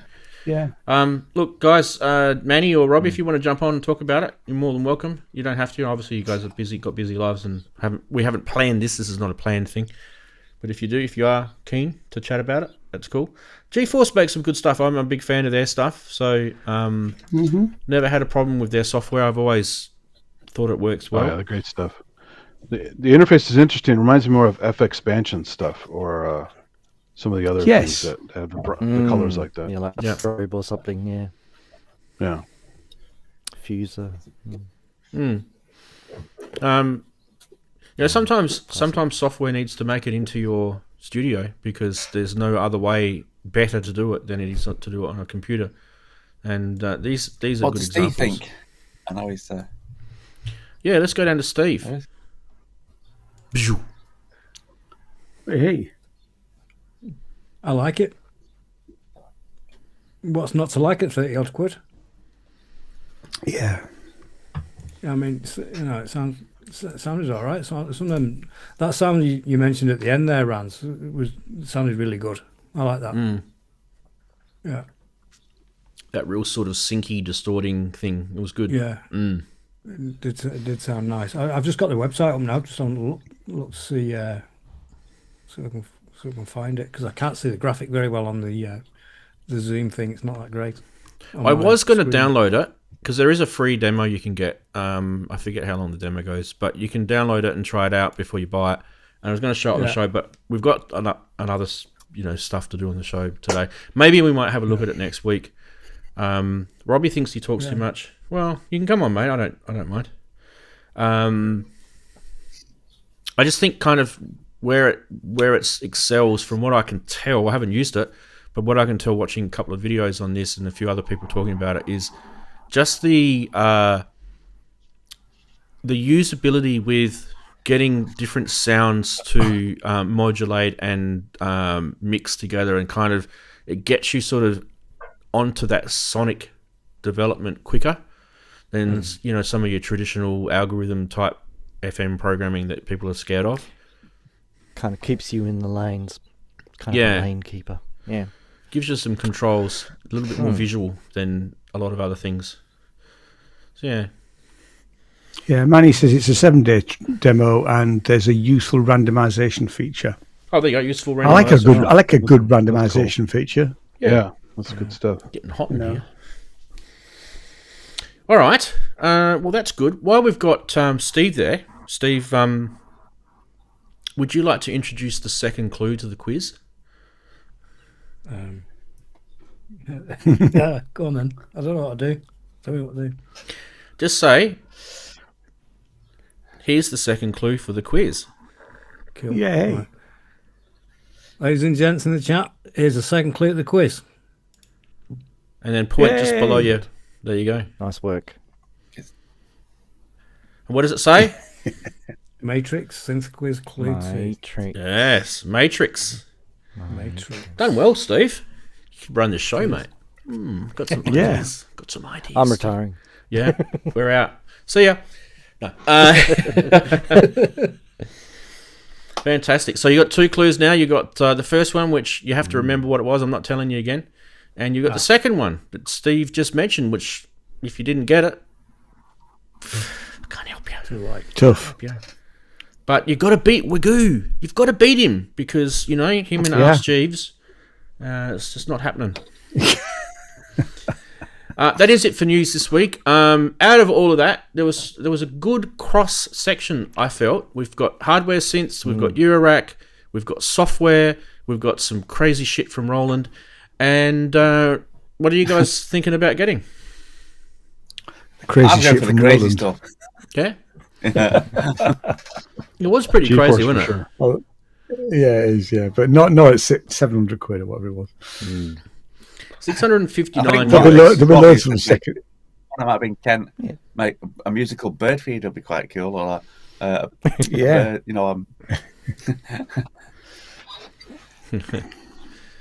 Yes, indeed. Well, I mean, like I said, that Hand Sonic's got all those sounds in it, so they haven't actually gone out and developed anything new for this. They've just gone into their, Library. JV80 library. You think they were that lazy? They didn't make at least a new version of that? Well, there's a didgeridoo. Roland have had a didgeridoo patch for a long time, and I guarantee you it's that. So Yeah, it's on the V-Synth. Yeah, I guarantee it's that. Unless they've made a new. If they've made a new one, I'll give them a pat on the back. But I just don't see how you can play a didgeridoo like this. It's kind of what the hell? Yeah. Have you actually seen If a it has didgeridoo decent play? aftertouch, you could, but Unless you sit on it, maybe you could let some air out of your butt. That might. If you do get one of them, people could tell me if they've got those actual the real ones, the physical ones. There's got to be a reason they Got come a up with cat. 700 quid for it. Come on. There's got to be somewhere they've been doing a lot of design work. Or it was just some item they wanted to get rid of. To get a rise out of you, Darren. That's what I come up with that price. I'm guessing the didgeridoo is just like an arpeggiator function, and then you modify it. So We should probably do a didgeridoo patch Isn't it? on eurorack. I reckon that'll be quite hard to do. But, Yeah. comb filters. I'm thinking phaser, maybe. Yeah, we could do it. We could do the drone. I've got a real didgeridoo next door. Sample it. Can't play it. I have a but- small one. Yeah, I've got. Yeah. I've got Mine's zero. got a split in the end though. But every time I go to a Look, sizes and tourist everything. place here where I live, there's right. didgeridoos everywhere, and I always play them because I know what the real ones sound like. And the tourist places never sell a real didgeridoo; they always sell rubbish. And it's funny because some of them don't even have the hole going all the way through, and you can't grab it. You blow into it, and it's like it's not even working. It needs a sticker on it saying I did one- ornamental only. Yeah, it does. Probably about 15 years ago, I was at the Sidmouth Folk Festival, and I went to this workshop, and he didn't say what the workshop was about. We just turned up at this workshop, and it was actually a didgeridoo workshop, and we didn't have a didgeridoo at that point, so we actually got our money back because there's no point in staying. It's so a didgeridoo workshop in a folk festival. Fantastic. Those little pop-ups were coming from Facebook, I believe. So good on your Facebook if you're watching. Sometimes there's a one-word review of a didgeridoo performance called Didgeridoo. So There we go. There we go. All right. Well, what should we do next? We've done the second clue for Synth Quiz. We should do this. Price watch.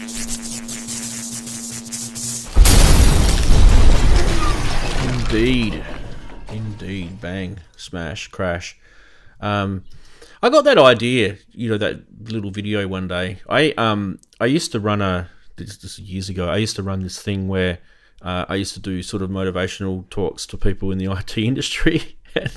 And so one day I brought in an old PC and my old sledgehammer from the garage, and I put therapy written in Texter across the handle of the sledgehammer, and I told people in the that were doing the therapy with me, if you need some therapy, here's the sledgehammer and here's the old PC, and if you hate computers, go your hardest. And this lady, this little petite, tiny little lady, she grabs this massive sledgehammer. She's like, I hate freaking computers, and she goes smash, and there's little bits of plastic and shit flying everywhere. Where I think people were getting probably copping it in their eyes, and I don't know what occupational health and safety stuff I was breaking on the day. But that's where I got the idea for the stinger for hitting the TV anyway. Yeah. So actually, we did that when I worked at Nikon. We were throwing away some old flat panel monitors, and we had people come outside and take this hammer and bash away at these before we throw them away. Therapy works, mate. It works. She actually loved it. She wanted me to bring one in each week. I said, I can't do that because... Well, they have those rooms here where you can trash a room. Have you seen those? You can actually spend money to go we've into got a them room and here break too, a bunch of stuff. Yeah. It's another therapy thing, right? It actually works. Anyway, speaking of therapy, we should do some used prices. And this one is kind of weird. I kind of looked at it and thought, I've never ever seen this thing before. And I thought, Wags, you definitely might want to look at this, mate, because you're into rack mount stuff. This is the Marshall Time Modulator 5002 for those playing along at home. Jeez. Wow, coming up with the cool names, aren't they? This one is on Reverb. And I just want to get it up on Reverb. If I can, please. Thank you, computer. Do your job. Let me just see if Reverb's got like errors everywhere. Yeah.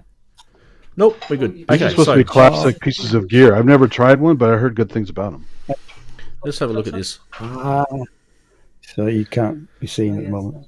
So there is the module time modulator. Hi, Jane. Hello, Jane. You just say hi, Jane. Oh, we say, hi, everybody. Hi. We can't see you. We And can't she's got see the you. biscuits. Yeah, bless her. we No. can't see you. Anyway, let's have a See you look at later, this is the E system. Wonder if Mr. T is going to pop out. It's got the input level and the time delay, and I'm guessing this is kind of some sort of delay, I guess. I'm thinking like a phaser type time delay thing. It's interesting anyway. Don't you guys reckon? It's pretty interesting. Time delay thingy-majig. Yeah, I mean, Marty McFly and Doc, getting this thing. It doesn't have a flux capacitor. It was pretty cheap too, mind you. The price wasn't too bad. Oh, what have we got in here? Transformers? No? Potted circuit, maybe? Yeah. Cover them up. Yeah. Supposedly Ben Burt used this for the Darth Vader voice. Oh, really? Yep. Look, I knew I heard about it somewhere. So There you go.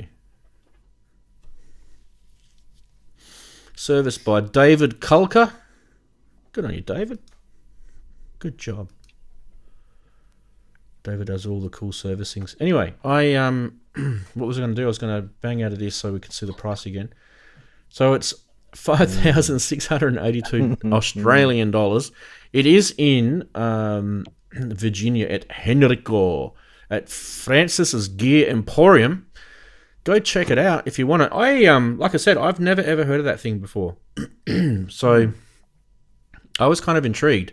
And there is a stack of uses for this thing, like a stack. It's written in the Reverb listing, by the way. But it does say in the Reverb listing who's used it. Martin Hannett. Martin Hannett, isn't that the Joy Division guy? Martin Hannett? Yes. Pretty sure it is. Yep. Stevie Wonder, Star Wars. Gianni used it. Yeah. Joy David Division. Bowie. Oh, there you go. That's Martin Hannett. Don't know if they're talking about you or someone else. But it has a DBX 303 Companda card. So that kind of does give you a bit of a hint as to what's going on inside, I guess. Yeah. Don't know if it's 5,000 and a half schmackaroonies. I think Telling me straight on the price. Yeah. Yeah. I don't think it's that rare. Anyway, they did sound a little bit unusual, I think. And I don't know if you really, really, really badly want to get that Darth Vader sound that you'd spend that sort of money either. Speaking of like that sort of thing, this next one may actually be kind of related in a way, in a kind of different way. And that's this. This is the Vens Analog Lab Vocoder X32. This, get it quick, guys. It's got a 37% price drop. Actually, reasonably price shipping. This one is in Switzerland. Wags, down the road from you, buds. I don't know if you're still there or if you've moved. I think he's still there, isn't he? I think so. Yeah. It's a nice looking thing, isn't it? What does it do? It is a vocoder. Not very good photos of it though from the front, so you don't really kind of get to see what it's doing. But there you go. 2 bands. I mean, I'd struggle with just one band. There's another one underneath it. Yeah. It's the Roland one. Yeah. It's a nice little... Wonder if you get all that stuff with it. The price seemed a bit to hint towards that you'd be getting everything. Let's go back to his price again. Was that a TX16W in there? Wow. Yeah. Brave soul. With the floppy drive. Floppy drives. If you have the OS floppy update drive for it, in it's not as bad. Yeah, no, Typhoon's alright. So Cyclone OS, is that what it's called? Something like that? Typhoon, Typhoon, that was it. Yeah. Yep.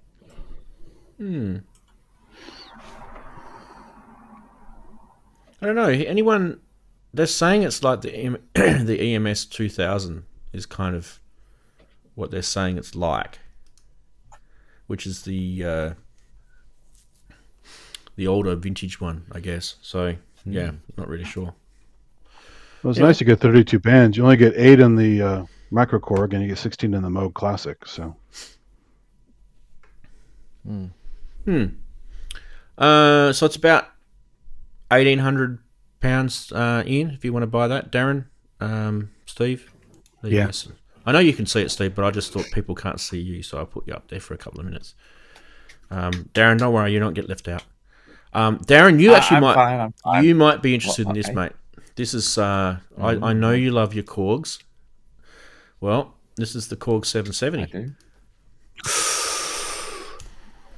Now these aren't that. There's not many of these. There's enough, but there's not many. The 770 is actually a bit of a beastie. This one's on eBay, by the way, and you can get it for $18.99. And it's located in San Antonio in Texas. So, g'day to all the Texas people watching. Let's go and have a look on eBay. Actually, Steve, you can stay up there because I don't think it's getting in the way. It's nice. Anyway, so if you've ever played a 770 before, you will know that it's a single VCO. It does have this really cool thing called the Traveller on it. I used to have a different term for a Traveller. It had nothing to do with synthesizers, and we won't go there because it might be a bit too PG for everyone. Yes. It's just the same on a 700. The 700 LFS. Did I say it had one VCO? Sorry, it had two VCOs. What am I saying? It had two VCOs. But yeah, pretty nice looking bit of kit, and I should probably keep looking at. There's a little video here. Look at that.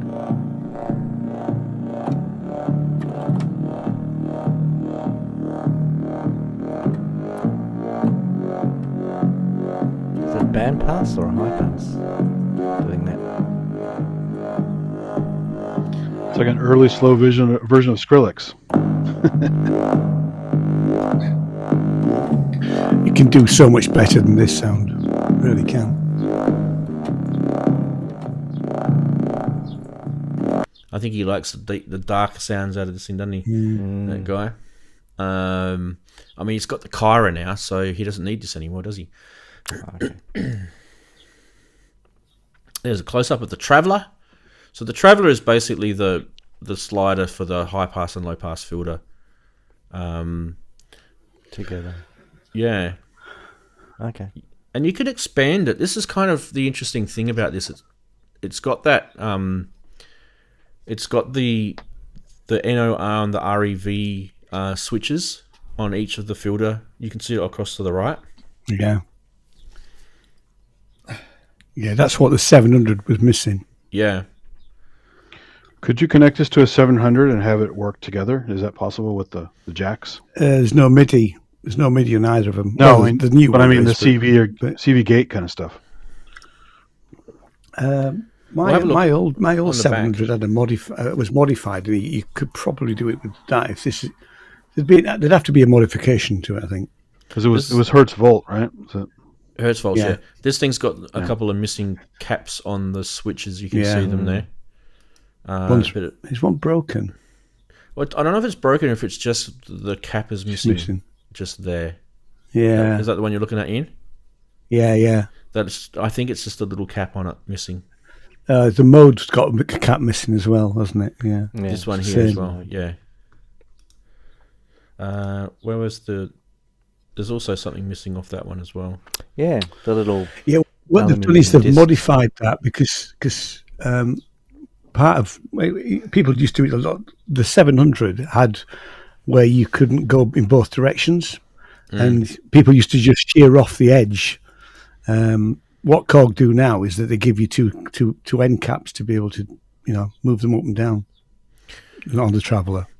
Well, the Traveller's got that foot control. That's what made it kind of unique because it gave you a bit of expression on it. Right. So that's where you kind of got a bit of interesting sounds from the 770. Yeah. And performance. Yeah, he's got chipped wood on the. If you look at the overhead view, the left side of the wood is chipped. Yeah. I only ever played one in the shop. I've played one. I can't remember where it was and when it was, but I've definitely played one. And I just thought it was kind of filtery sounding, like, Yeah. that was its kind of it's the strength. usual sort of thing with the 700 and the 770s and all that range. No effects, so you need some sort of effects box to go with it. Oh, absolutely, yeah. Mind you, though, sometimes the raw. But I love it. It's great. The rawness It's great. of it, yeah. The price is probably about right because I think here there's one on eBay for about 1,600. So I didn't have a problem with the price. The price, yeah. Price isn't out of the way. Now we're going to take you off just for a sec, Steve, just so I can show this next one, and then we'll pop Daren on next. Andy, I thought you'd love this. This is a bit of circuit bending and a bit of craziness going on.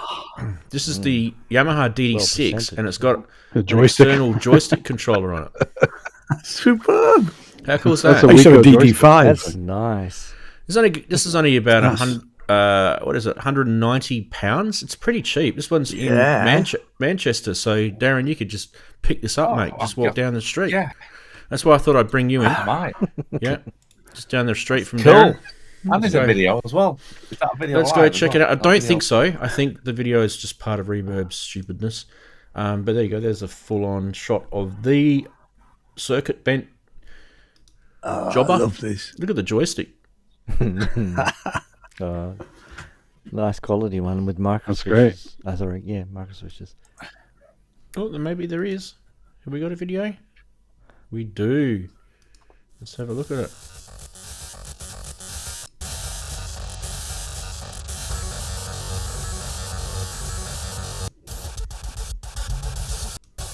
I have to do this because I'll get copyright claims.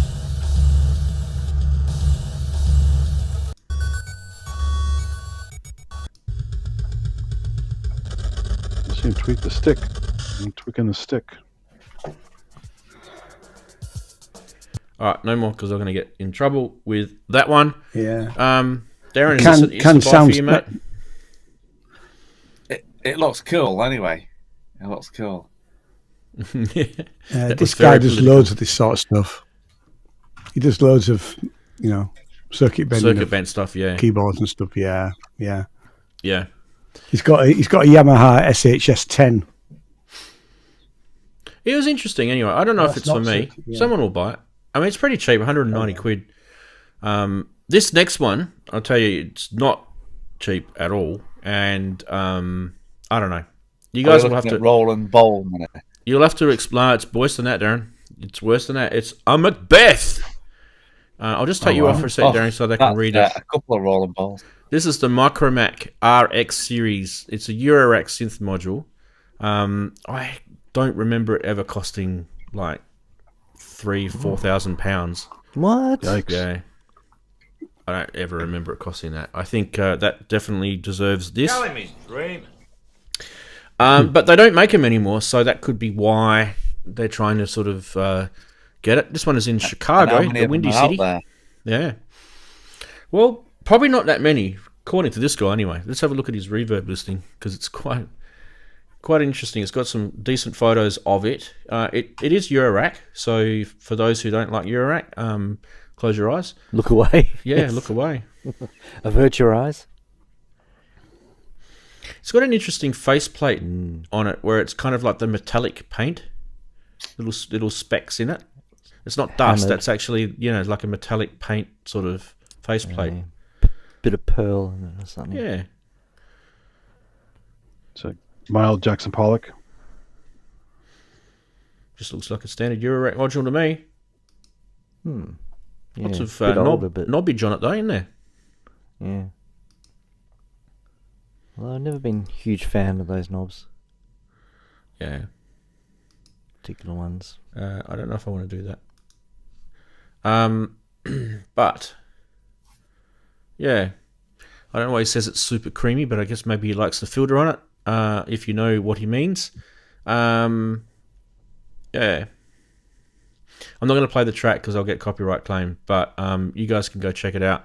All of these products that are shown in Price Watch, there is the link to all of the auctions on the blog article, which appears at 6 p.m. UTC time on my website, ranzee.com.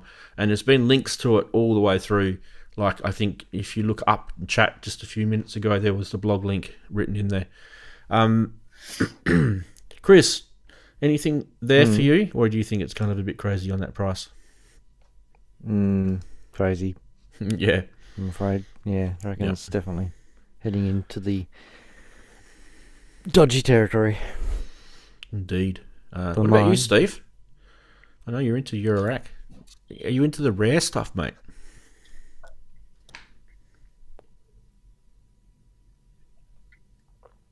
You muted, mate. I haven't muted you, so it's your end, Steve. That's better. That is much better. Yeah. No, it's not my cup of tea, I'm afraid. Rare or not. There's just plenty of other stuff out there. I mean, for how much is that? $3,000 UK price? Yeah. Nah. It's basically a three oscillator monosynth. Yeah. There's not really any I can't really sort of see anything in there that would say, wow, this is unique, other than that it's a Macbeth. Exactly, yeah. I like the Macbeth M5, but they're crazy money. So what's happening with Macbeth? Is it have they all finished, or is the guy still around? I always thought.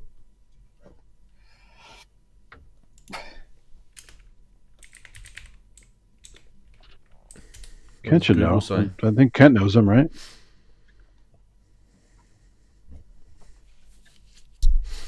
Yeah, Paul Hartnell has the full-on big Macbeth. Ken Macbeth, isn't it? They don't take that on stage, I don't think. The guy that owns it's Ken Macbeth, right?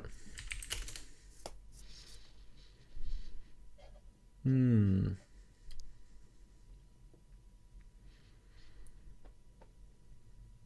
mean, he's been around for a while. There's a lot of info on the He had a small touch plate controller synth for a while. I forgot what it's called. It looked pretty cool. Yeah. I think there was I'm pretty sure, if I remember right, I'm not looking at YouTube, Google or anything, but if I remember rightly, there was something about him during COVID that was a problem. And I mean, a lot of people had issues during COVID. I mean, it's not his fault. COVID, he's not to blame for COVID. But there were some issues with him during COVID, I believe. I don't know if he said to people that I'm going to quit or whatever it was. But I do remember reading in on the old Gear Sluts forum. I don't know what they call it now. What do they call it now? Gear Space. I remember reading it on there. Gear Space, yeah. Yeah. Yeah. Maybe he's retired. I don't know. Guys in chats are saying that he's still around. Yeah, okay, yeah, cool. Kent said he's just might have given it up.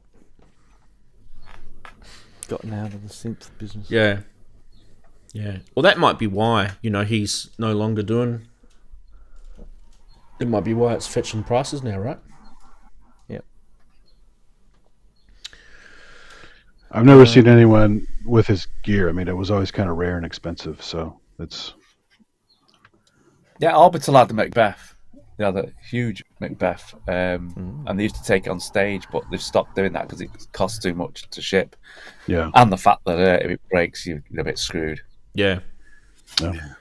All right, guys. Well, that's Price Watch. That's all the segments done. We can do I think what we'll do now is how's your week been? And I want to start with who did I start with last week?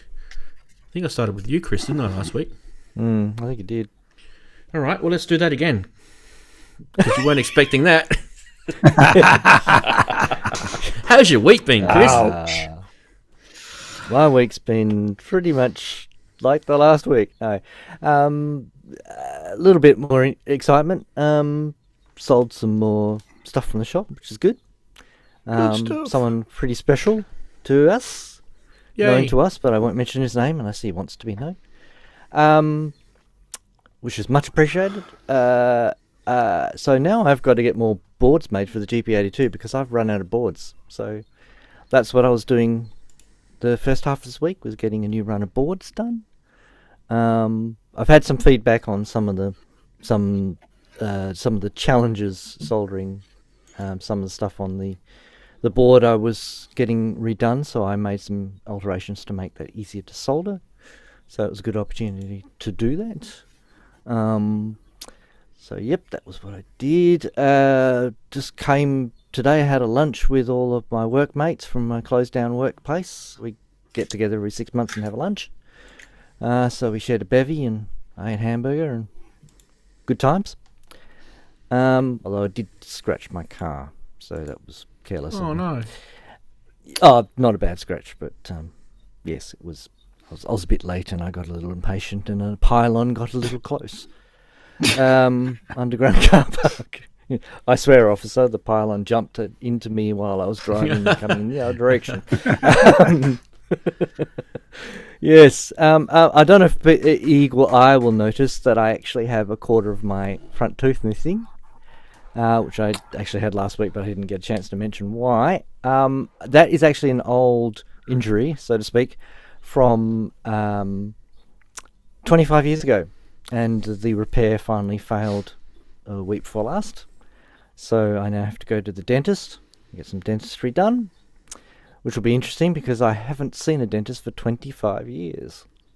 Oh, wow. That should be, yeah, so at least Don't I'll tell him get that. some. Whatever you do, do not tell him that. It's too late because he's my It's too late because he's actually my next door neighbour. Oh no! Yes. Well, technically, you have Whether seen that's him. good or bad, but yeah, You haven't seen your next door neighbour for 20 years. No. As in, the guy I'm seeing now is my next door neighbour, but the person who did the original repair is no longer with us, I don't think. That's a long time ago. Yep. So there's so I've got to do that next week. So that's going to be, God knows, expensive or unpleasant or something. Don't want to think about it.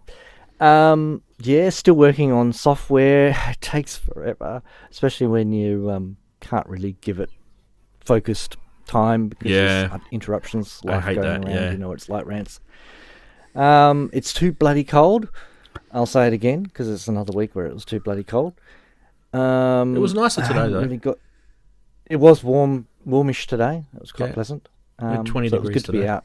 Yeah, it was good. It was good to be out. So it was decidedly warm. So I may have ordered. I can never go through a week without ordering like parts or something for modules and stuff like that.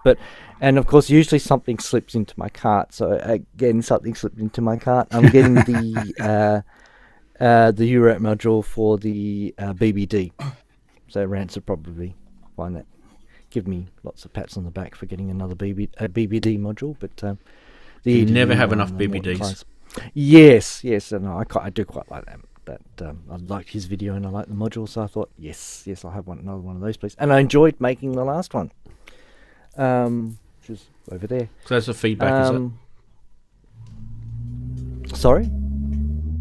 No, feedback? I'm talking about the Mortz Kleins, so the EDU series from Erica Synths.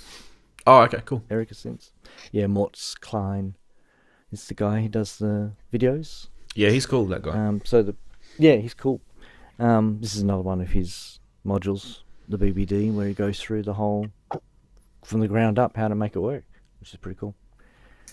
Yeah, apart from that, I'm still trying to crack out modules, but again, another week of interruptions means I can't get as much progress as I like to, but my soldering iron's still working, so I'm happy. Yeah, so hopefully get a bit more done this week. But of course, there's a dentist, so God knows what'll happen there. Yep. Yeah, I think that's pretty much it for me. Yay! All right, heading over to Daren. Daren, how's your week been? Yeah, week's been fine. Weather update, Robbie was saying it's about, I think he said 32, 33.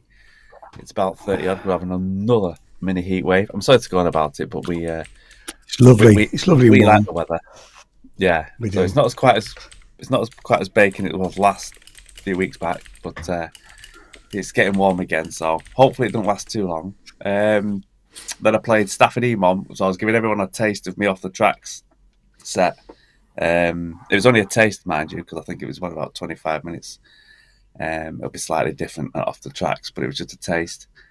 And testing out some kit and some lights, see whether it was sort of working. So if you want to watch that, by the way, you can just go to Emom Streams. I think I'm about 1 hour 30 minutes in, but watch the whole lot anyway. And that was we drove back, so got back after midnight, can't remember what time it was, straight to work, and then straight back here, and then I'm on the show. So that's it. Wow. So yeah, that's the only problem with doing the Emom. See, when I work, because I work very early in the morning, so it's straight from there. Probably a bit. Andy can do it because he only has about 1 hour sleep, so it's nothing to him. A couple of hours sleep, and it catches up to you after a while. So Andy is actually a zombie. Yes.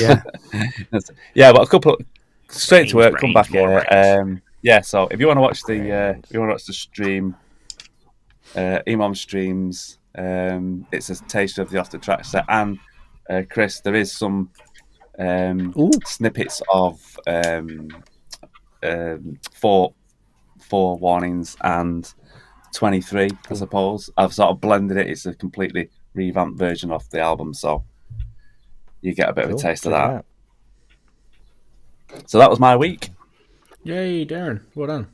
We'll go across the other side of England and go to Ian. How's your week been? Yeah, it's been all right, actually. I mean, it started off quite badly because I've got two monitors here and one of them just died. There's a replacement monitor down there which will be installed, probably tomorrow now. So I managed to borrow a monitor from the office. So that was a bit of a...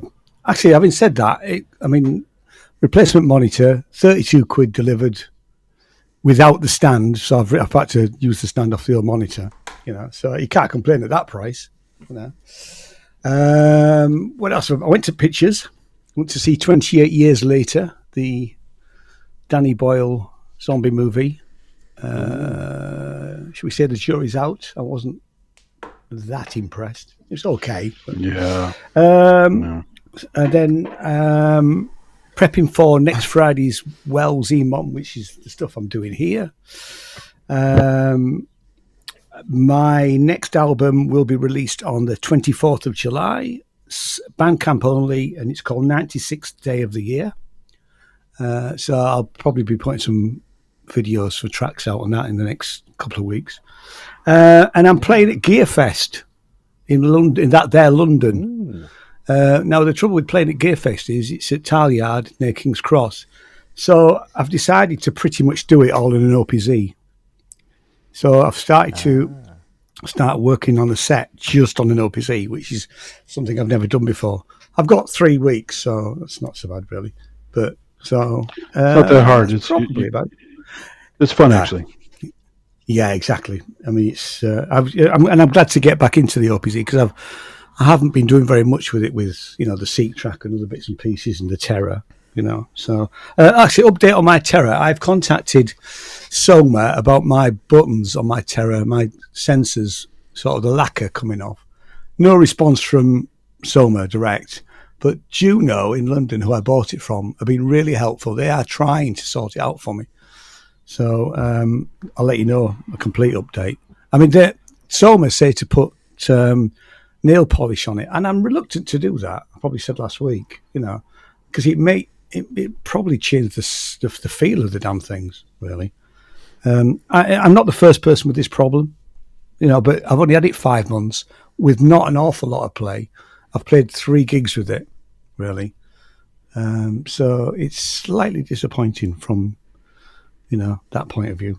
But yeah, that's probably it for the week. Awesome. Really. Good man. Yeah. You've got sandpaper fingers. I have. You see, I've got sandpaper fingers. Yeah, well, it feels like I must have. It could be the sweat on your fingers because it depends on how people do it. Reacts to the thing. Yeah, I did wonder about that. I mean, I'm not a particularly sweaty person. I am. It's hot in here, obviously. No, it doesn't matter. It doesn't matter. Even the small salt, because on some Apple iWatches, that has the same effect on the on the back on the where the sensors are. Some people start to lose that, but only on some people, and some others don't. Yeah. I mean, worst case is for 50 quid, I can buy a whole new set of sensors, and they're fairly easy to fit. So I would probably do that. The sensors haven't started failing yet, and that's why I'm not playing it at the moment till I find out what Juno say about it, really. But I can always just... No problems with the wood finish? The wood finish is all right? Wood finish is fine, yeah. Like I say, it's not been used a massive amount. Maybe don't get that synth we showed today, Ian, because you might wear the knobs out on it with your sandpaper. That's the problem, fingers. isn't it? Yeah. All right, let's head over to Andy. Andy, how's your week been? Hey, mine's short and sweet. Just working, sleeping. No time for music lately. Haven't done any hardware jams. Haven't done any actual other music. I've done a couple live streams, random shit here and there, but just plugging away. Hope to get back on track with some stuff pretty soon, but happy to be here. So no, absolutely awesome having you here. And definitely not last and definitely not least is Steve. How's your week been, mate? Oh, just working and learning stuff. Just getting a grips with eurorack again. Nice. Yeah. Good man. Awesome. And I went to the EMOM last night. That was Daren's. That was good. Yeah, good stuff. Awesome. Yeah, we'll share the link. Daren, you got moderator chat, so you can share the link for us, please, mate, in the chat for the EMOM video, so people can go check it out. And actually, Rant, the videos from the videos are from the 2 stages at the Leeds EMOM Festival now. Yes, they are. I played at the upstairs. Yeah, so that good. We opened the one upstairs. Yeah, so if you've got that, Ian, share that with me, and I'll chuck it into the. Will do. Yeah, I'll get it. Yep. Right. So we did show at the start of the show this graphic.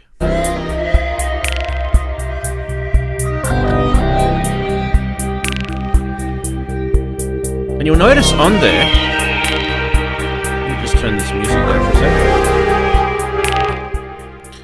that it's got a real picture of an Akai Force on the right-hand side, and it's got an AI-generated picture of an Akai Force on the left-hand side. So that picture on the left-hand side, if anyone is actually wondering, that has absolutely nothing to do with anything in real life. It's just AI-generated. Bit of fun for the graphic, just to get some clickbait, I guess. It worked because someone in chat asked about it. All right, so what we'll do... Private chat runs. Okay, I've put it in private chat for you, mate. Oh, this vMix call thing. Cool. Yeah. Let me just grab it now before we forget. Otherwise, we'll forget. And then there we go. Copy that. Paste that. So the link that I've just pasted is the EMOM streams from Ian. So go check that out. It's in the chat now. Beautiful. All right, so we are going to head down here in front of me to the Akai Force. I did have it set up. I'm going to have to change the overhead camera light off. Otherwise, we won't be able to see the screen. I think this will... Yeah, that works. Excuse the little cable mess at the back. Actually, I've tidied it up. It's not as bad as you think. All right, so what we're going to do is we're going to look at the Akai Force Beta. This is a 3.5. So if you go into the menu, into Preferences, it shows that I'm on 3.5. You can see it there, right? This is actually a beta firmware, and it's still beta, isn't it, Daren? I'm pretty sure it's still beta. anyway, doesn't really matter. I think I'm trying to think now whether it's fully available or not. Yeah, I can't remember. Anyway, yeah, go on. Doesn't matter.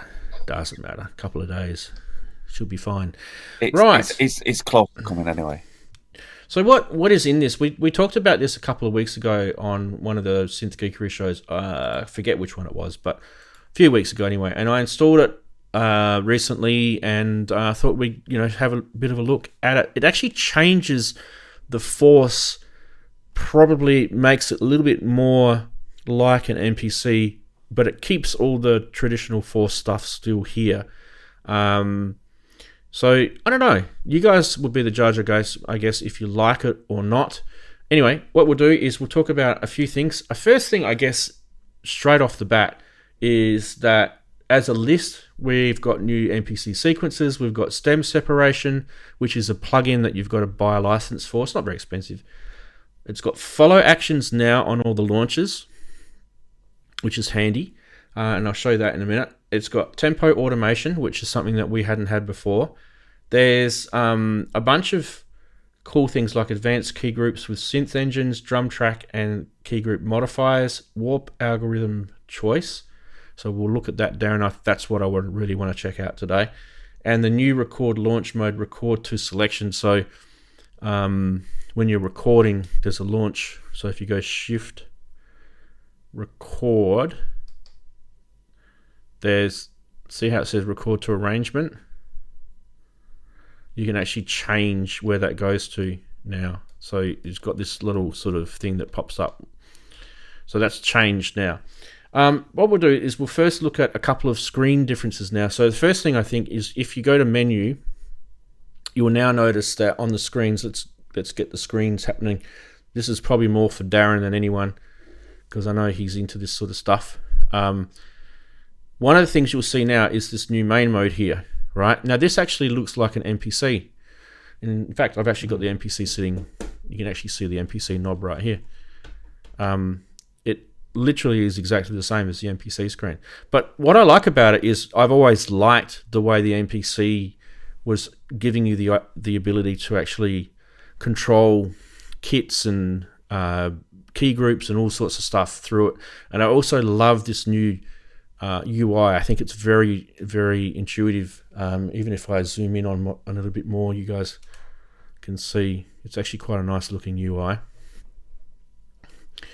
Clean. Quick question before I forget. Do they add lazy chop like the MPC has? What's lazy chop? A sampling. It's a sampling technique, editing samples and stuff. With chopping? Yeah, it does.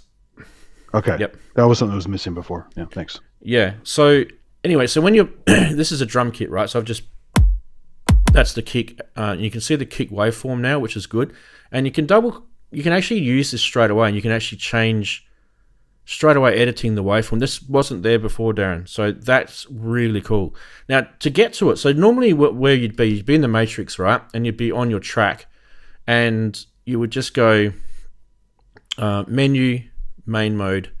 That's one way of doing it. And I think there's a shift, menu, shift, and there's a shift option to get to it as well. But that gets you straight there. And then once you're in there, so I want to show you, which is really cool. If you go to your matrix, right, and you go, right, I want to start a new track. So this is all, nothing's new here. We've been able to do this with the Force before. So you can choose between your different types of tracks. Audio, you've got drum, plugin, key group, MIDI, and CV. And because don't forget, the Force has got CV, 4 CV controls at the back. So if I wanted to change this to a plugin, right, I would click on that, and you can see that it's given me a plugin. But this is the thing that used to shit me about the Force. I can't tell what it's given me. It's just given me a plugin. What the hell is it? So to get to it, you can then now go to this main mode, and what it can give you is access straight away to the type of plugin you want, which is like how the MPC does it. So you can then choose the hype, the Mellotron. Let's do the Mellotron, and we'll select that. Now it's loaded the Mellotron, and then you can go to the patches. and then you can select, we'll go flute, and we'll just do a default flute with the Mellotron, and now we've got, I'm just playing on the pads.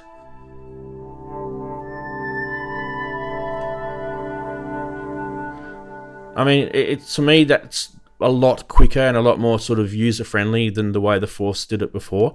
I thought it was a little bit sort of crazy the way it did it before.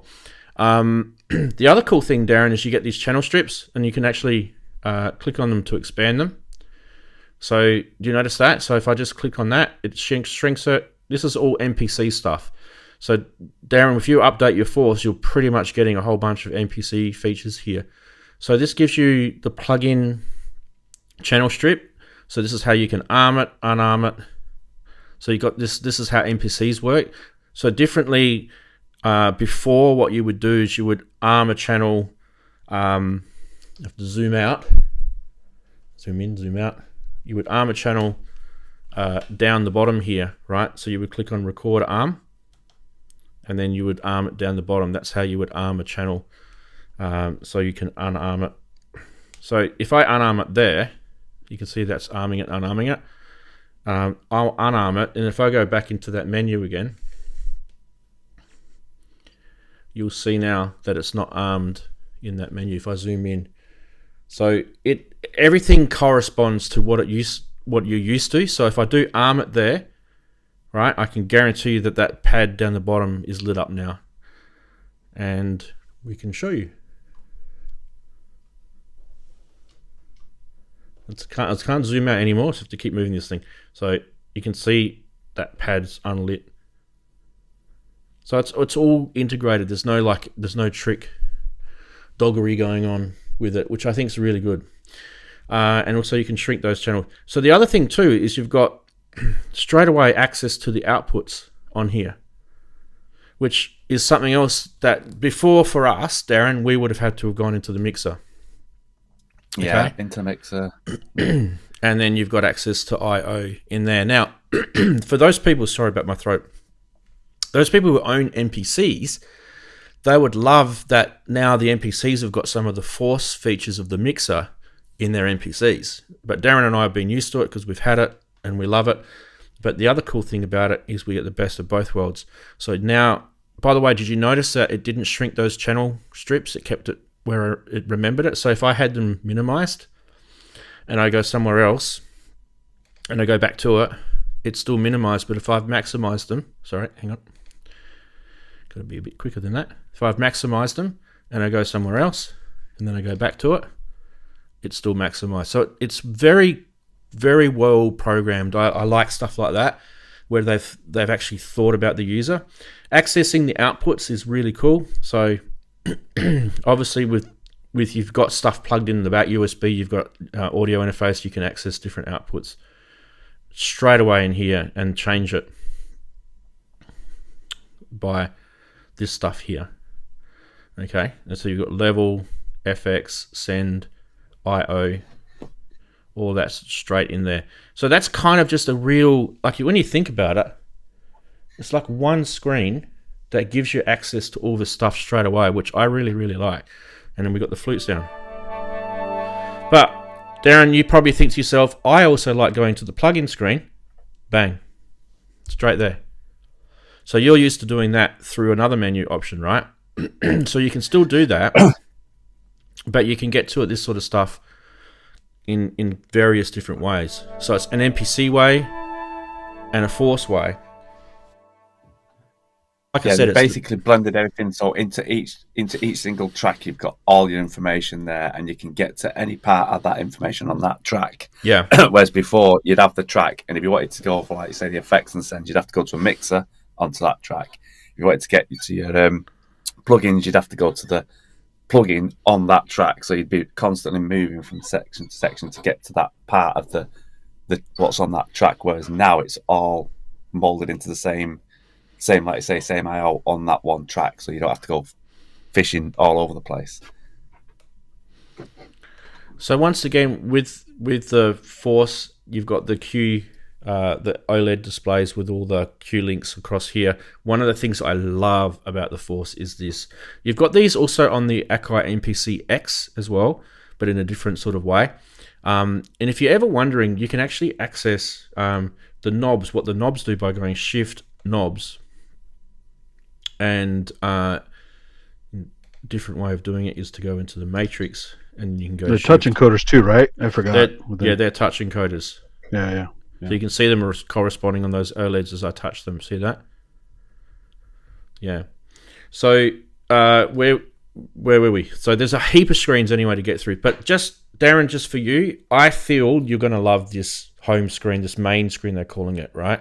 And I feel like you'll kind of get used to this more now, because you've got straight access to your plug-in there, and then you've also got access to your audio recordings. So your arranger sort of happens in here, and your clipping happens in here, right? So it's kind of like little tabs, which I love. That's much cleaner than before, yeah. It is much cleaner. And then you've got these, you'll notice here, you've got these icons down the slide here, right? So these are little quick access to things, okay? So you've got quick access to the menu, which is where we were. Go back. Then you've got access to the matrix. Go back. Menu. You've got access to where you are navigation-wise, and that's what these little cursors do. See how that's moving that around? You've got access to that. You've also got access to the pad mixer. Now, the pad mixer is not defined yet because I haven't set them up. That's fine. We can do that with something else, but that will show there. And then you've got access to your files. So straight away, just from one menu, how many things can you sort of get to? It's so cool. Plus also your sequence settings, you can access it through here as well. And then even like anything on the Force and the MPC, the Shift key brings up a whole bunch of new options there. See how that changed across here? So for example, I want to go back to the arranger, or I don't. There you go. I always had to memorize a bunch of shift functions to get things done before. So I always find that it's intuitive with this, right? I always find that if you use shift, it's always intuitive. Anyway, so there's that. Right, what else is new is stem separation. So that would be in the sampler. And obviously I would have to then bring in that. Have you tried stem separation on the Force? No, I haven't. I've only tried it on the MPC. Yeah. So you would go into the sample edit, and you would have to load a sample in. So we could go through the menu. We could load something in. I don't know what's on here. So you go places. Have a look at my 1 terabyte Force drive and see what's on here. I haven't been in here for ages. Is there any actual songs on here? There might be something in there.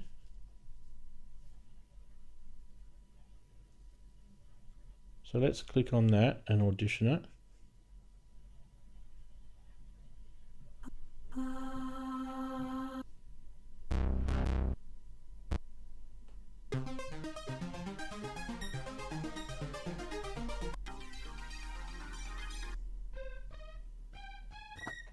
I don't think there's anything with vocals in there, so we'll probably have to just go back.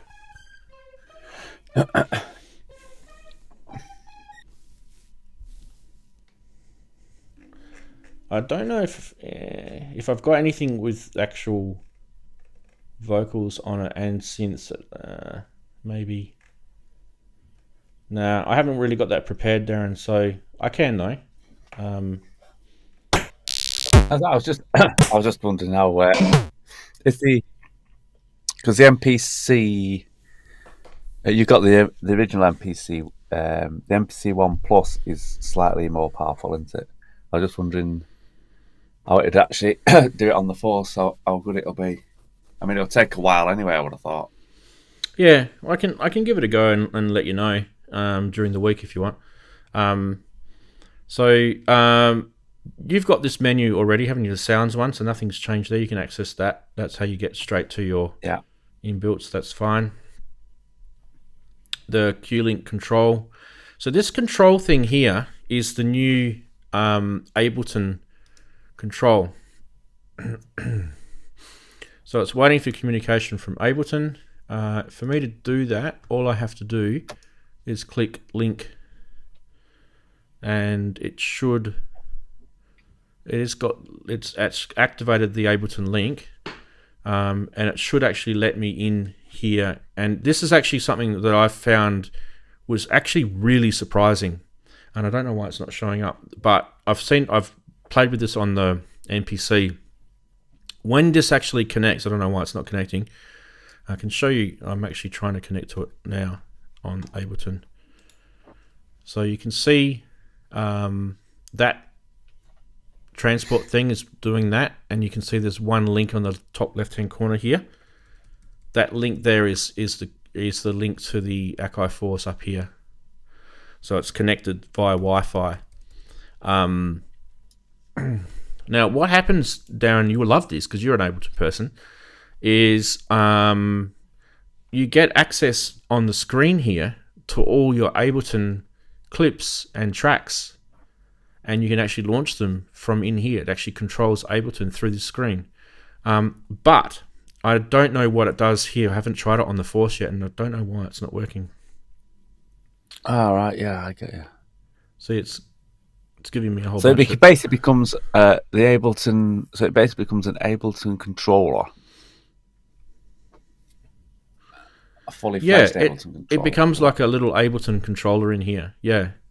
And this is what the thing I was kind of getting excited about. I think I might have to install some software. It just kind of looks to me. I thought I had the Ableton. Sorry, the Akai. Command, comma. Yeah. I thought I had the MIDI thing. It says Akai Force MPC input. Yeah, it's on here. I don't know why it's not. It's enabled too. Sorry, I was just looking at if you go into the settings of your preferences in Ableton, I'm just looking in the inputs. It says Akai Force MPC. So that's enabled, and then on the out it's also enabled down here. So yeah, I'm not sure why I'm not getting in. Could be something I've done wrong. Maybe I need to restart Ableton, restart this. But anyway, if that was working, you would see stuff there. And you can control it and launch stuff within Ableton. And it's separate to what you've got on your Force. It's completely separate. So that's all cool. That's all cool. All this other stuff is the same. We need to go to a different track, so we would have to go to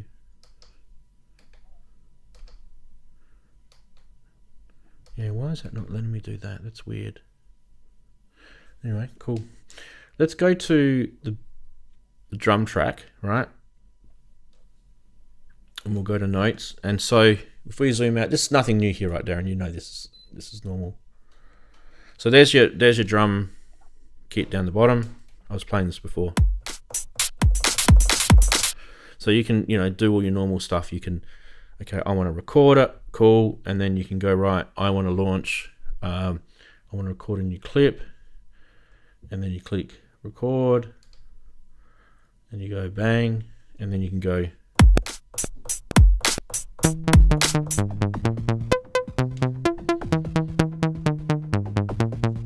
Sorry, that's I need to turn that off. That's my eurorack in the background. So yeah, there's your clip.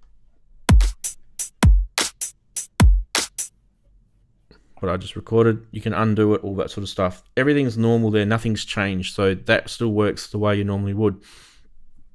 And you can go into the clip itself. Now, does this screen look the same or has this changed? Let's have a look. Let's have a look. I think it looks the same. There might be some slightly. No, I think it looks. There's looks mostly the same from what I remember. Yeah, let's bring this back to here.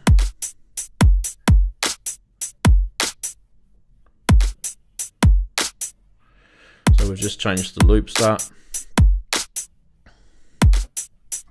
So Half God was asking, so you can control Ableton, and can you still? So you can control in Ableton, can you still get sound out of the Force?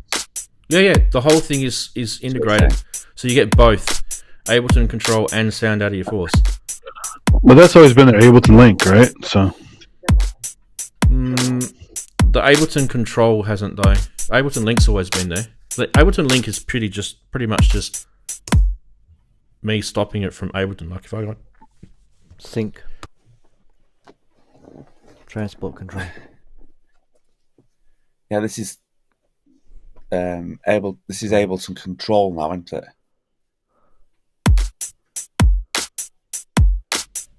See, that just turns the Force on.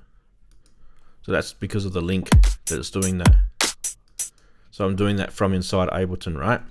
That's all that Ableton Link used to do. It's just transport control. Nothing's changed there. That's the same. Okay, so there's that to you looks the same. Nothing's changed there. That's cool. You can pinch and zoom and edit your sequencer there. That's all the same. So it's like I said, it hasn't changed functionality of the Force. It's just added extra cool new things. What I wanted to do is cleaned it up. I think so. I think the UI looks cleaner. I wanted to look at this launch thing, right? So maybe what I might do, just while we're here, is go to us. I'll load, because I didn't want to do it on the camera. I'll load another project, right? So let's go to... Let's hope it's not like mine and takes nearly 5 minutes to load. Ooh, let's hope not. Have I got projects on here? I actually started on the email. I started loading. I set it up, and I said what I need to do is I need to get it switched on and loading my project on whilst I'm fitting all the other stuff together to make sure that it was loaded up in time. So I went there, went off to the toilet, came back, plugged in, and it was still loading. Luckily, as we were working, it sort of worked out just right. For some reason, this big set that I've got, and it's no bigger than some of the others, it seems to take 5 minutes to load, whereas the others take 2:30. You don't have like massive samples or anything? No, this is what I've been trying to check out. Where there's a lot of sample, just debris at the end, so it's like loading instead of being an 8-bar loop, it's like 32 bars. Yeah, it's all cropped down as far as I can find out. The samples don't look massive neither. And in the set, if you listen to my set, I'd say about halfway through where I actually start getting into doing four warnings from the album. Chris will recognise it. You see if you can notice the glitch. A lot of people said they couldn't notice it because I was working around it so that you wouldn't get it. But there is a few little points that you might just get where the glitch is there. You might hear it on a vocal, and you might hear it on a drum, and that's what's the issue. So the CPU spike, or what is that? There's no CPU spike. I don't know what it is. It's like it's just wanting to cache that. We're baffled. We're having a talk there. It's just baffled as what it is, because the other two sets that are just as big and as complex, they were fine. Yeah, because I get CPU spikes once in a while if I go crazy on the Machina Plus. So. All right, so what I was trying to find just then, I've just loaded one of my gates. This is a project that I've imported from Ableton, so this is not going to be working quite as well as it should. But it's actually interesting because it kind of works, because the Force is limited. There's only so many audio tracks and things that it can handle. But it kind of gives you a way to, like for example, I can stop all these clips from playing and just play the drum. I think this will show the glitch. There you go. Hear it? Goes beep. Yeah. It's just losing.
So that is the actual brilliance of the Force, is the whole clip launching thing. This is kind of, Daren and I do all our hard work behind the scenes getting all those clips sounding awesome and sequenced and recorded, but the ability of this thing to launch clips, you don't have to launch them in grid rows like I did just then. You can actually just stop all those clips, and I could have the drum going like that, and I could choose this clip down here and this one up here. This is why I'm remixing my whole set live. That's why I say that every time I play, it's never going to be the same, because I'll just like drop a bass in from like right down the set. It might be an hour further down the set, and then drop the bass into the track that I've played before, and it can be completely different. And you can scroll like this, you're not just stuck there. You can scroll down forever. And you can go to navigate and fly it down if you can't, just hit the navigate and then just flip. It shows you the whole thing. There it is there. And you can actually boom. You zoom right down. That's what I do. Whacking, just banging, different drums, play with the drums. It's very very quick, responsive touchscreen too on this too. So yeah. That side of it hasn't changed, right? So that's actually the cool thing about it. And obviously too, the mixer side of it's always been really powerful too. So you can see if I was to launch like that again. Now look at your volume. Hit volume. Like that.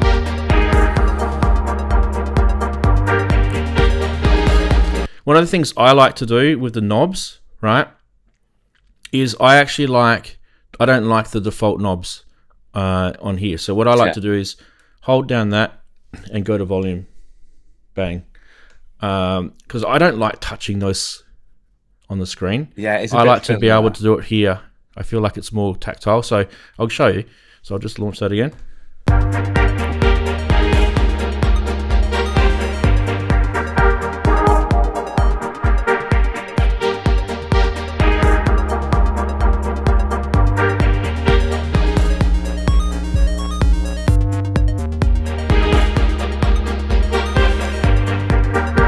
So you've got, for me, it's more precise.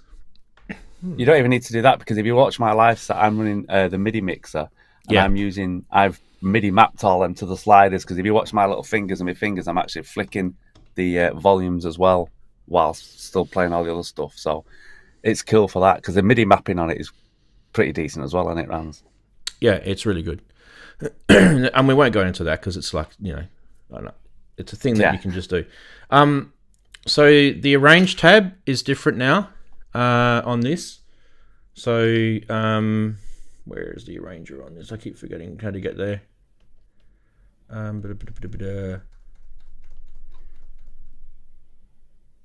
There's a quick way to get to the arranger. Daren, help me. I forgot. Oh, sorry, it was miles away then. Arranger. Do I ever use the arranger? There it is. I don't use it either, but this is like basically another Ableton-like feature of the Force where you can. It's like session view and arranger view, isn't it? On the Ableton. Yeah, it's like an Ableton thing. So I could, for example, say, right, I want that particular pad there. I want to add that in, and then you sort of so you got to go into the pencil mode, right, and then you add it in. Come on, do it for me. Oh, I'm not recording. Hang on. Whoop. There.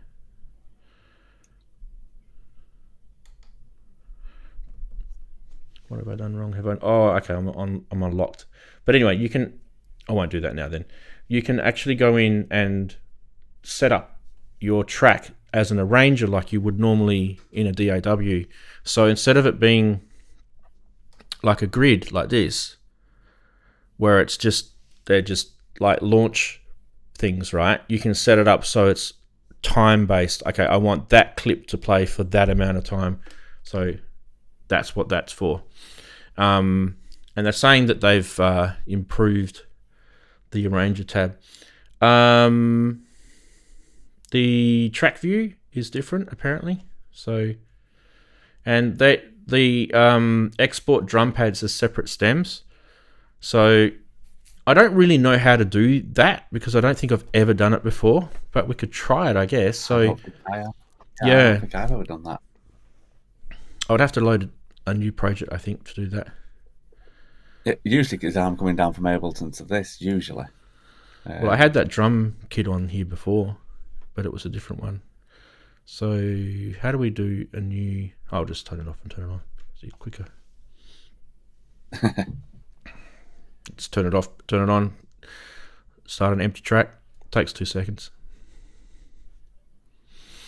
We can have a look at that. I just want to... Actually, while we're doing that, I wanted to show what I think is kind of a quick and dirty way to get a drum kit on. And I kind of feel like Akai are getting better and better and better at this.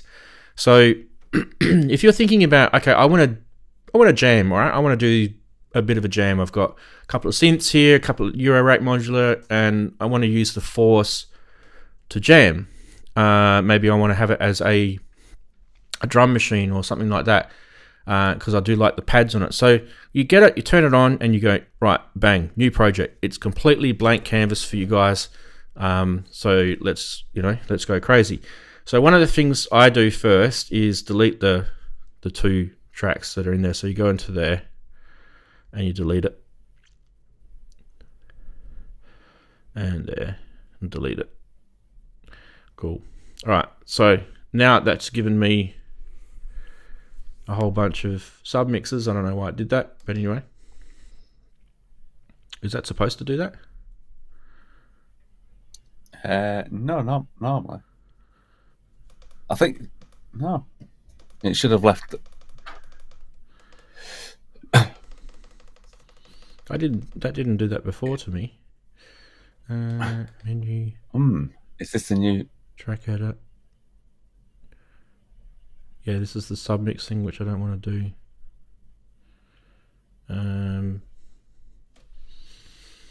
Okay, maybe I went 2 steps too far. Let's just do this again. Because normally you end up with... I think it always has to have one track. Yeah, I've deleted the track. Always has to have one track. Yeah. Always has to keep one track on. That was my mistake. I was getting ahead of myself. It's all right. We'll get back. You guys can watch it load. Overexcited there, Ranz. Let's just add it anyway. We'll just add it to the end, and we can delete that stuff later. Yeah, because the others are blank anyway. Yeah. Put your track in and then delete the others. So new project. Let's add the track in. We're going to go drum track. So this is, I just wanted to kind of show you just how quick you can do this. So bang, main mode, browse, kits, bang. So now we're already in kits, right? And as we, I'll just turn that down. We go straight into kits, right? I'm going to preview them as we're going.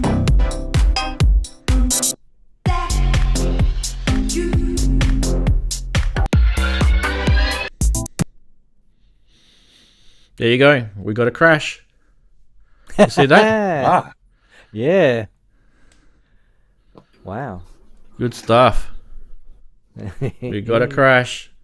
This happens, boys. We've crashed before. It happens. Just don't do that live. Yeah. These are not devoid from... Well, it is a computer, and all computers crash, so... Alright, so let's just say we load that. We're happy with that. I'm not really, but I just want to get to this quickly. Yes, you are. He is. He's sneaky. He's really happy. Okay. Alright, so we're here. We now got the drums. Alright, so you remember we've said I want to do quickly thing on my Force because I want to jam, and I want the drums. So the first thing you want to do is click Note, and you'll notice down here that you've got your drum pads. So now all of a sudden you've got your other music playing in the background, which we had before, which was really crappy, but we'll just use that. There we go. And we can jam with it.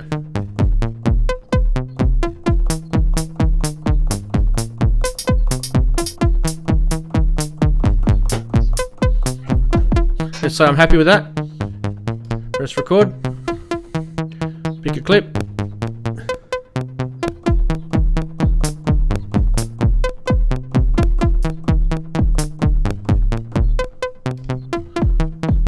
Now we're playing.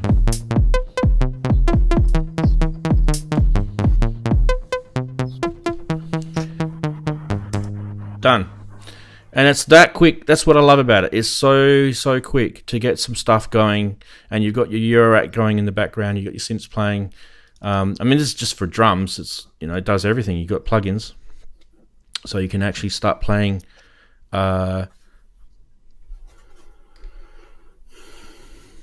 It's got a default synth on here now. It's the hype synth. Let's get a different patch on here. And one of the things I like to do too, Daren, you'll probably like this as well, is I like to go into Note and go Shift Note and then change the type. You guys will see this here, right?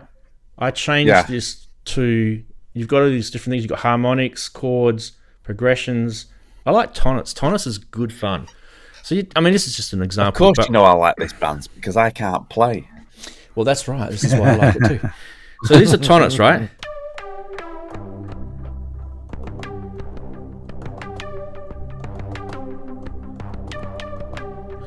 So now we've got some synth sounds. We've got pad playing, which is different. By the way, you can plug a USB keyboard into this. You don't have to use the pads. So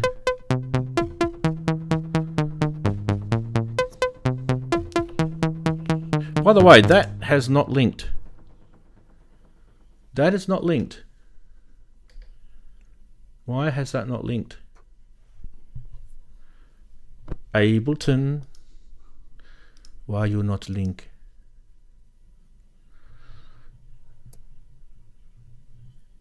Interesting. Anyway, that's going to be out of beat because it hasn't linked. Did you pay your linking fee? Yeah, exactly. Let's play this anyway. Right. There's my little drum beat. Link?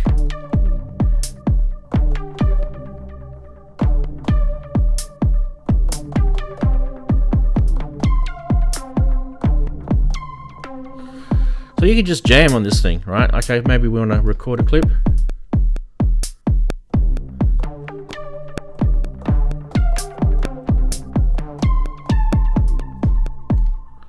And then play it again. Look, Mum, no hands. For me, it's just very, very quick at getting things happening.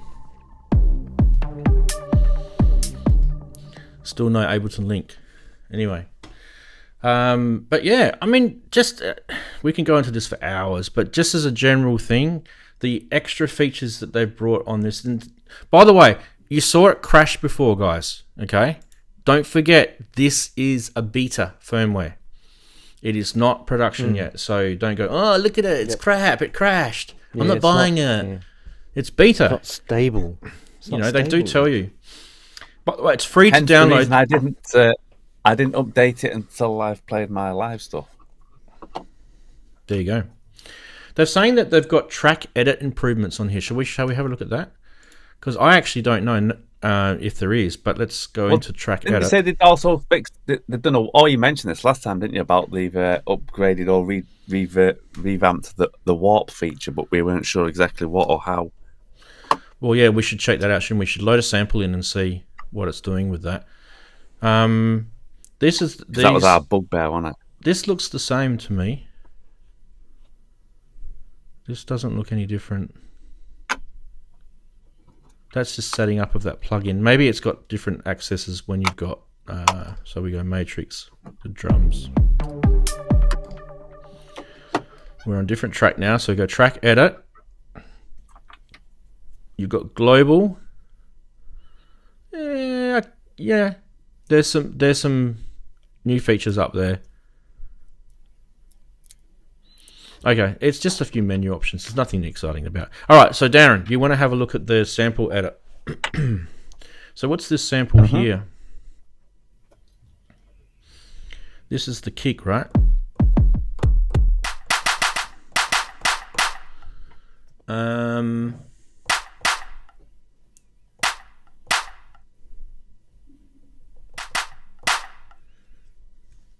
So where did they say it was again? It was the warp algorithm choice. Yeah. because like in Ableton, obviously you have like you have beats, tonal, complex pro. So what we would probably need to do is create a key group, right? Create a key group, and then that key group would need to be based on a sample, wouldn't it? Mm-hmm.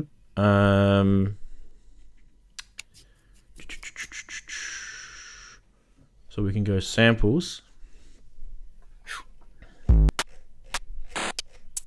god, it's going to be scrolling forever here.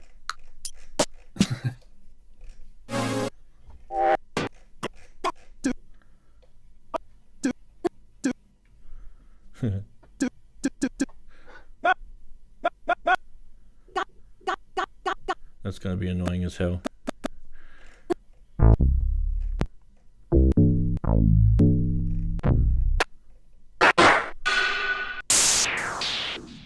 All right, that's a little. I want us looking for a little bit of a longer sample. Okay. Now we want to go sample edit. This should be the sample.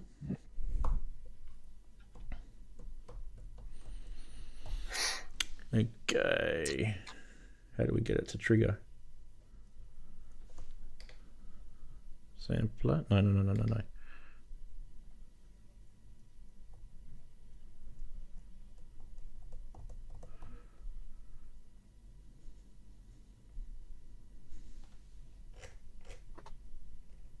Yeah, so we don't want that. Maybe we go into...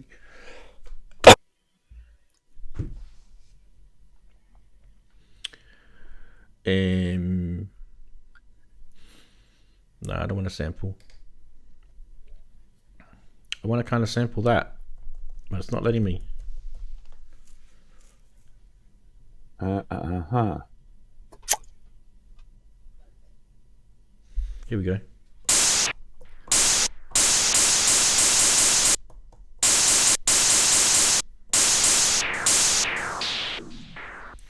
All right. So if we press this, we've got the end.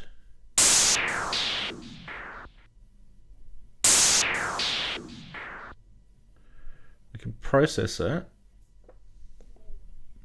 Now function. There's the time stretch there. Okay, but where's it letting us select the warp function? Yeah.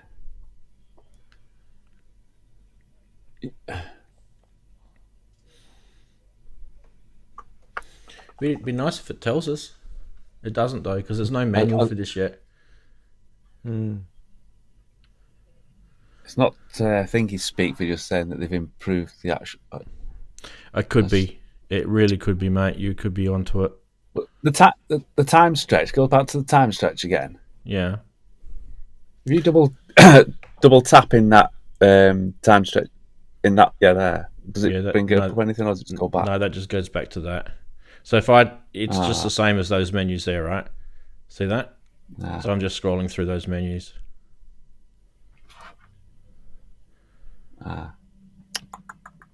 But then that function does the same thing. Anyway, I don't know. If you push the encoder, does it make a difference? It does the same thing. So if it's kind of like another way. Yeah. See, it just goes back to there. Yeah. It's just like another option. Is there anything? There's stems there, by the way, Daren. That's the stems. Sorry about that. All right. Yeah. Camera. It's not really picking up. It's all right. It's just the angle. It's your brightness setting. Yeah. Yeah. Anyway, it says here vocals, bass, drums, and other, right? And you can turn these on and off. Obviously, when it's white, you can turn them on and off. So I do actually kind of want to do this, but the only problem is I don't really want to do it with something commercial because, copyright. Copyright. Do it on your own tracks. Yeah. Yeah. Anyway,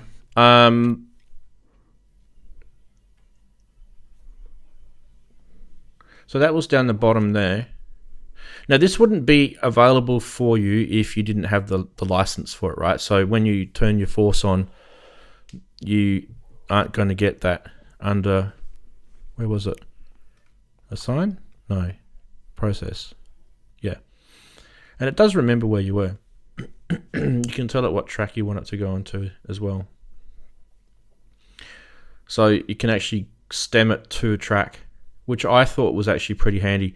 So you get your sample in here, loaded in, so whatever the sample is, and then it actually stems all the four different options to a track. You can actually get it to do that for you, or you just get it to do it and it saves it just on the SD card or the internal drive. You just have like drums, lead, bass, stuff like that, right? Those are the only options you have, kind of thing. Just the four, yeah. And generally speaking, what it does is vocals, bass, and drums does pretty well, and other is the fourth one. So it shoves all your synths and all the other noise and effects and stuff. Yeah, it literally is all that. It is literally everything else. It's pretty good though. And no fine tuning, right? It's just no fine tuning choices. Yeah. Okay. If you want to do the fine tuning stuff, you then use that plug-in one that you can get for your DAW, and then that's more sort of forensic. But this is more just so that you can quick and dirty chuck a stem in, pull the vocals out, and then pad your vocals onto your Force, and then all of a sudden now you've got vocals spanned out over the thing. That's what it's for. And I just really think we should have something that we could try, but it's, I don't know. What can I do? If I go here, browser, places, eject my SSD. Yep. So now I can take the SSD out. I'm going to see if I can. Have you got it plugged in USB? Have you? No, I'm not going to do it that way because it's connected to. What do we got? Can you use one of the canned tracks that came with it and just separate one of those? That's what I was looking on here for. Internal. So you've got content, and you can go samples, right? And then you can search, right? But yeah, there's just so much crap in here. How do I find, something with vocals? You've got these different groupings here, right? Plugins, patterns, samples, folders, and you can search. You could say vocal. Oops. But it's vocal though, isn't it? That's if it. I could type properly. So it's now doing vocals. But these are just samples, right? So it's not really what I want to do. Anyway, let's go back here.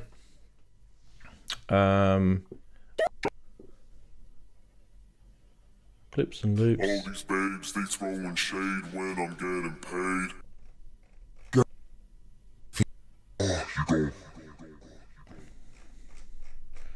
It's gonna crash. I can feel it crashing on me.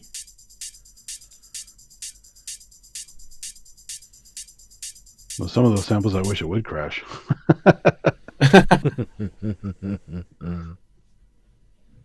Yeah. I just don't have anything that I can quickly get to that I can chuck on here to show you guys. I'm kind of disappointed, actually. But I can. I could have sworn that came with a few finished tracks as a demo when you first get the unit. But what I'm going to do is I'm going to chuck one of my tracks on here. Just give me a sec. It's just going to take me a couple of secs to scroll to where I need to go on the old computer. Okay, let's get.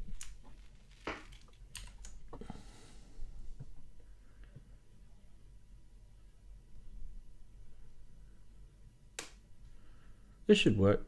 I'll just use Airport from Gates. It's a chick talking at the start of that song. Okay. and then I won't get in trouble with anyone except Ian. And Ian will just tell me off. Yeah. I am watching you. Yeah. SD cards in. Yeah, look at that. Bang. Now, I should be able to find it in here. Good afternoon, ladies and gentlemen. This is a boarding call for... So let's get that in. Now, menu, sample edit, process. No, that's not the right one. So we need to... Where is it? There it is. That one. And... Good afternoon, ladies and gentlemen. Good afternoon. Right, so that's good. We've got the right thing. Process it. Let's select all of that, and we'll just go. Don't worry about setting it to a track. We'll just go do it. Right. Let's watch this do it. It wants me to activate it. Give me a sec. Interesting. So I've got to hang on. Let me just find out that again. Aha! You didn't pay the fee. Exactly. Activation. No. All I gotta do is activate it. All good. It should be. Where are we? Activations. Is it a one-time fee or a subscription? It's a one-time fee. That's good. It says activating. Yeah.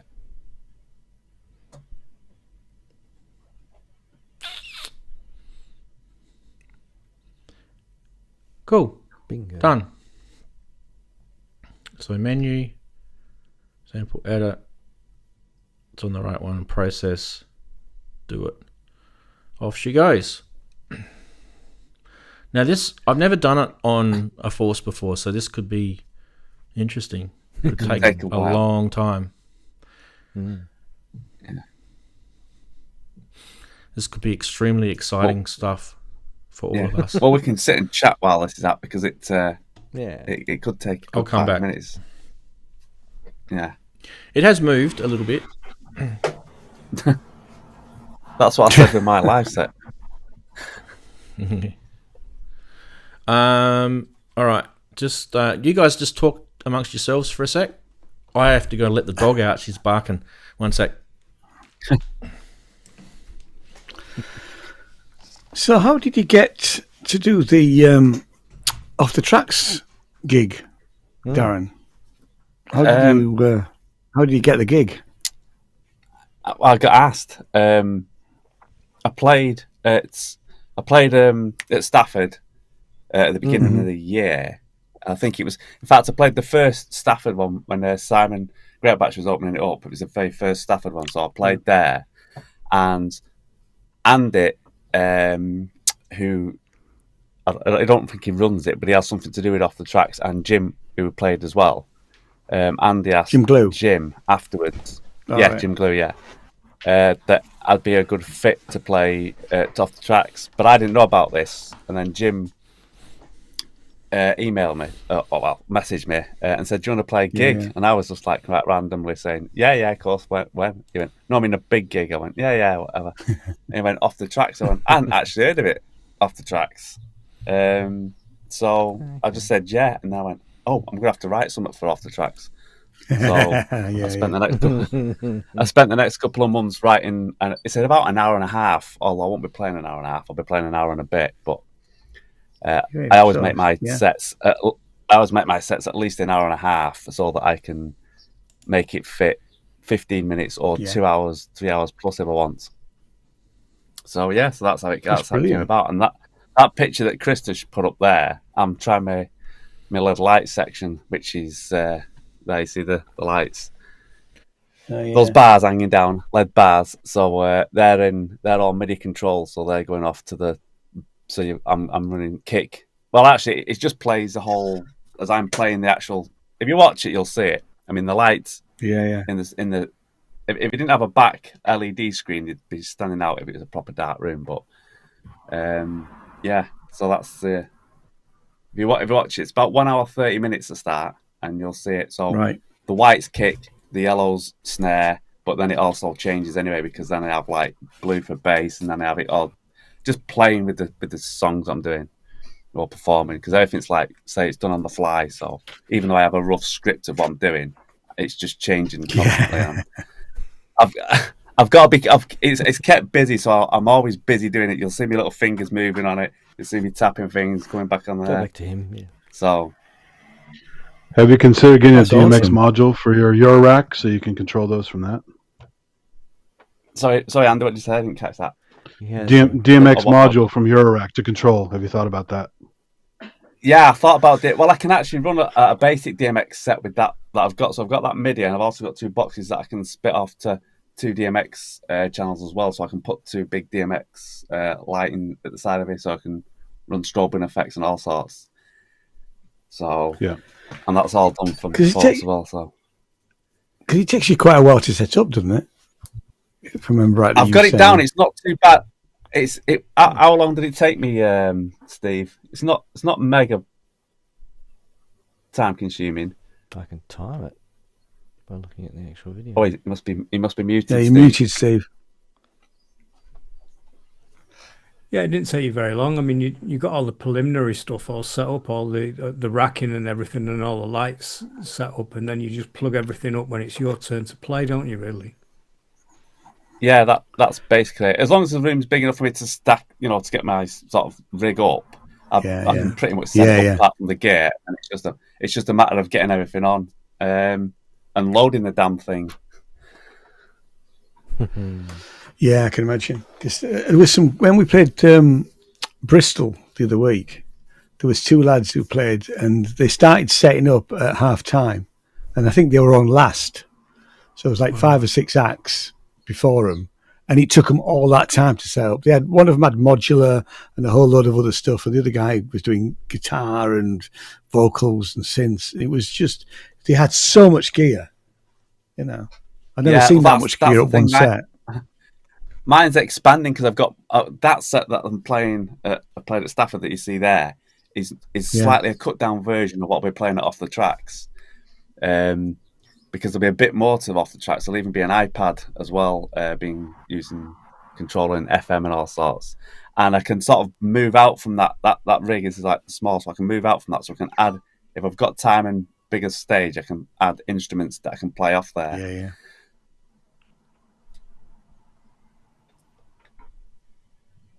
How long is that? What's the percentage, Ranzee? Out. He's muted.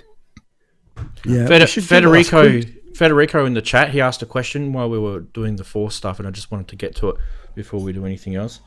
And that was, he's asked us, do you think it would be a good decision to buy one of the last units left on the market, or is it possible that Akai is giving this last update because they're going to release the new model Force 2? Well, we don't. The answer is we don't know, and unless you've signed an NDA with them, you're not going to know. The thing to remember is that this piece of hardware has been out. By the way, you guys wanted to know where it's up to. It's about 30% in. This piece of hardware has been out for quite a few years now. Probably, maybe 6-7 years. About 6 years. Yeah. Somewhere around there. And I've been going on about a Force 2 for the last 2 or 3 years. They'd have to be making something. I personally don't think Akai will be doing a Force 2. I don't know. I could be wrong. No. I feel like they're NPCs where they're always going to have their development. Mind you, though, when you think about it, there's a big competitor on the market for the Force, and that is the Ableton Push 3. And the Ableton Push 3 is pretty similar in a lot of regards. But one thing it doesn't have is it doesn't have the MPC software in it. So you won't get, I kind of feel like you won't get the same sort of workflow out of it. And that's one thing that a lot of people will tell you about the Force that they like, is that the actual UI on the Force, how it's got it's kind of like the DJ thing with the AB mode. I do like playing live with the Force, even though it's got its issues. It's like, do I need a computer to play live? It's it's yes and no. I can play with the Force like the set that I did. I can play with the Force, no problem. Yes, it has got some issues that you think maybe the push 3 would be better off. But if you can resolve yourself around them, then it's I can't diss the Force. Yeah. But like you say, it is getting old. That's the only downside. It's starting to sort of show its strengths and weaknesses. But then again, if you look at the Akai MPCs, look how people were playing with them, sampling for years after they'd finished. So my MPC, I bought it in 2017, and it's sitting right next to me. Other than the fact that it's lost its the sticky paint, the rubberized paint around it, I've rubbed all that off now because it started to get sticky, and it's all just like smooth black plastic now. But it still works fine inside. That's what the main thing is. I don't really care what it looks like. You can probably get it reskinned anyway. There's people that skin them. In terms of answering this question, though, the Force itself, would I buy a brand new one now, today? I personally wouldn't, because I feel like there's that air of question about what is going to come out. But that depends. If that's something that you need now to use right today, if there's a need for you to use it, then get it, because you're going to feel that need. I'll add to that, Rand. It's a bit like it's a computer when you're buying a new computer. If you need it this minute, then go for that one that's available now. Don't wait for the next update, because it may never, it's always going to come, or it may never come in Akai's case. So if you really want it, yes, probably I'd go for it. If you're sort of umming and ahhing and thinking I might be able to wait or get something different, then no, don't get it. Or get a second-hand one, but then you might run into issues with second-hand. Yeah. Yeah, we're almost halfway. Almost. I would say it's not quite halfway, but you guys can see there. Almost halfway. So it's taking this long, and how long is that track you're stemming?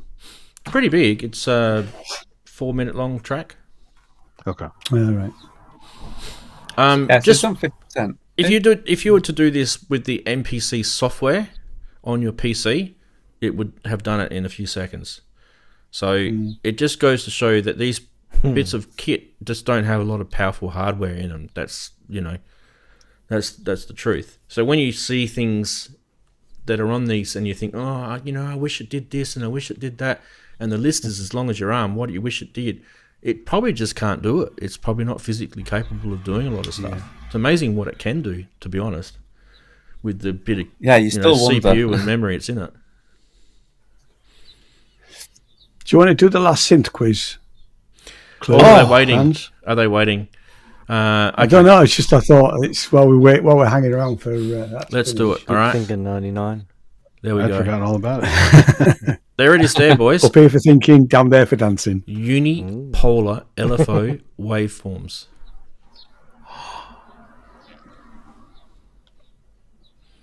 Combine the three. Put your guesses in at Ranzee Synth Quiz, and then the answer in the chat. Go. There's 44 people in the chat right now. And they see that's good, you see, because it was quite a big gap between the second and the third. Yeah. So it's going to make it a bit more tricky because some of them have forgot. Yeah, I'm watching Wagyu. Like I almost did. Wagyu. Oh, he's off. He's off. Yeah. No, he's going. Yeah. He's only umming while he's Googling. Come on, boys. Yeah, beat him. Sure, yeah. Beat him. Be quicker at beating him. Oh, see? No, Biscuit, we're not telling you there's other cue that you've missed. Oh, well, you got to watch. I think that's probably halfway now, right? Maybe a tiny bit over half? Yeah, I would say so. You never know. It might just suddenly fly the second half because it's not worked out what drums are. You can't do jack shit with this thing while that's doing it. That's the only problem, isn't it? You know, if you could multitask. Yeah, that's what happened on the live set because it was taking that long to load. They were saying, "Can you give us a signal so we're loud enough on it?" Not at the moment, no, because it's still loading. All right, Wagoo's got his guess in. I was thinking microcorg, but I didn't think it was bitimbral. Maybe it is. I thought it was only monotimbral. Is microcorg 2 bitimbral? Or perhaps it's bitimbral via MIDI, but not on the control surface. I can't remember. Ian's like, I've got them now. I have. I have you now. Because it has a matrix. All right, let's have a look at Mr. Max, as in Stephen's merch store. Oh, have I got one? While we're at it, let's Ooh. Mac has new stuff, has he? Yeah, I haven't even seen it yet. Couldn't just hope there's no porn on there, mate. Check the link. Make sure it's not Yeah. .pornhub.com. Yeah. No, he wouldn't do that to me. He's a good man. Nah, he's a good man. OnlyFans stuff. Huh? Steve, I think you're muted. No, it wasn't. Oh, excuse me. I thought he said something. I didn't hear him. Here we go. This is Max merch. Oh, yeah.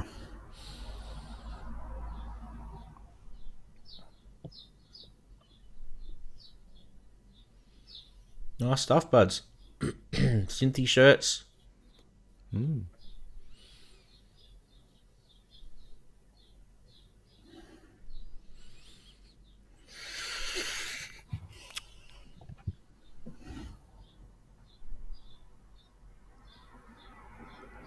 Lots of course t-shirts. Oh, there's another page. Well, he's been busy.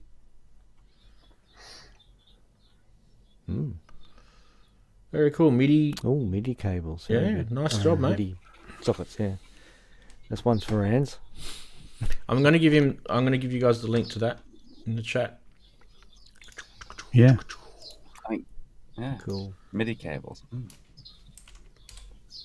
There it is. There's the link. Go your hardest. Don't forget too, there is the Synth Geekery stuff. So do check that out as well. The link's been posted in the blog. The chat by the bot.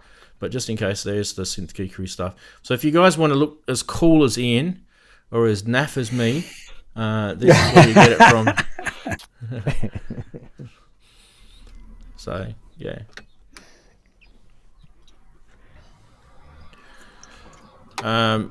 Right. Where are we up to? Disclaimer on the back saying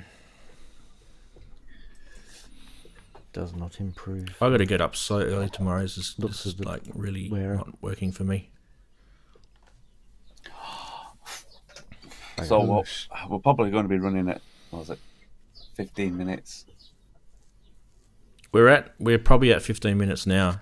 I reckon it's going to be about 20 by the time it finishes. It's quite a long time. Imagine if you had to do a fair bit of that. Definitely recommend doing it on your PC, guys. Don't do it on the machines. Mind you, though, Daren, especially since you're not sure about the options. My MPC right? How was well a bit it's quicker. turn out. I had a feeling my MPC was quicker. Isn't the MPC slightly more powerful, or is it? I don't think so. I think they're similar spec. Wags will be able to tell you that. He's pretty on top of it. Who's put their geese? The geese? Their geeses in. Geeses in. We've got Wagoo's got his in. He said Microkorg on the synth quiz. Kissing Machine says Summit. Do you remember bitemporal stuff?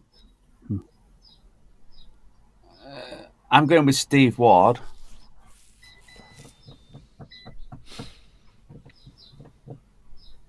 Who's Googled it though? Be honest. Yeah. Steve? No. What? Did you Google it a little bit? Yeah, I did a bit of Googling. Okay.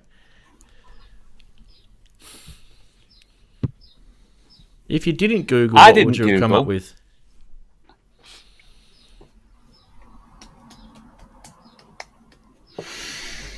All right.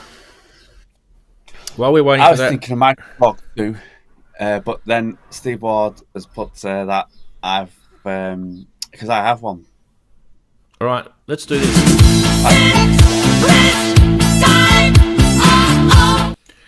Okay, I'll put you guys out of your misery. The answer to the synth quiz is the Audio Thingy Micro Monster 2. So, Steve, you are correct. But you Googled it. Daren's got one in his rack. At least he's honest. Darren's got I've got one on my rack. Yeah. Up for live. But I did Google it though. That was Ian's quiz this week. So, Ian, you did a good job. I think you've bamboozled everybody, mate. Good on you. They had to Google it. I didn't use Google. I just used the manual. Never even seen one. Yeah. I haven't got a manual. I haven't got one.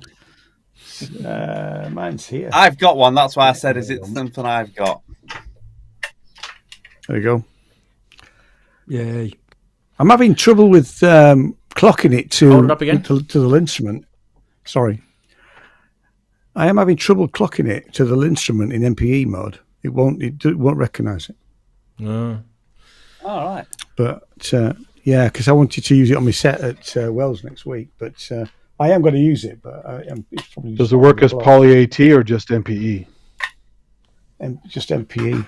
I've not tried it in Poly AT. I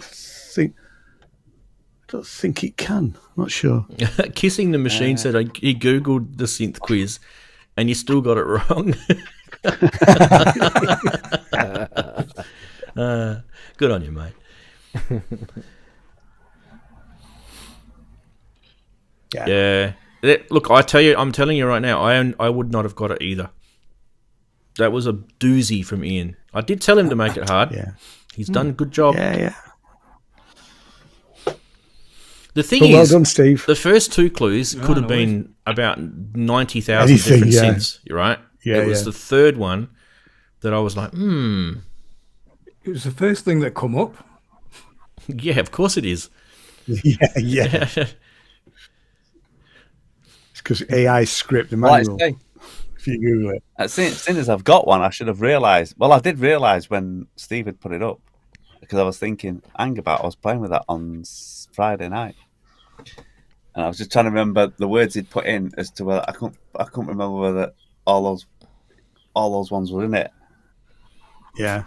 Well, Matrix is on the front panel, isn't it?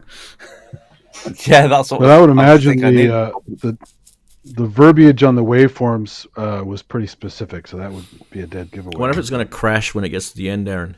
It is a beta firmware. Yeah, but don't forget, we're getting old. We know these things of like loading your tapes up on your computer for hours and then it crashes in the last few seconds. Does it play the sound of sounds like that happen. It needs to play a sample of It's nearly there, boys. It's nearly there. Get excited. No, it's almost done. What's it going to do? Is it going to crash? What's it going to do? Ready? This reminds me of the old days of the Emacs 2 doing transform multiplication. You wait like 45 minutes, and you go, "Oh, is that what it did?" It's got to the end. Oh, it's doing stuff. Processing. Yeah, now it's going to start stripping it. That was just to load the file into sort of. It's stem splitting it, isn't it? Yeah. Oh, it's there. Okay. Ooh. So, where's it put it? It should have put it. There we go. Ooh. Bass. So let's have a look. There's the bass there. We should probably just come in here a bit closer, right? So you can hear it.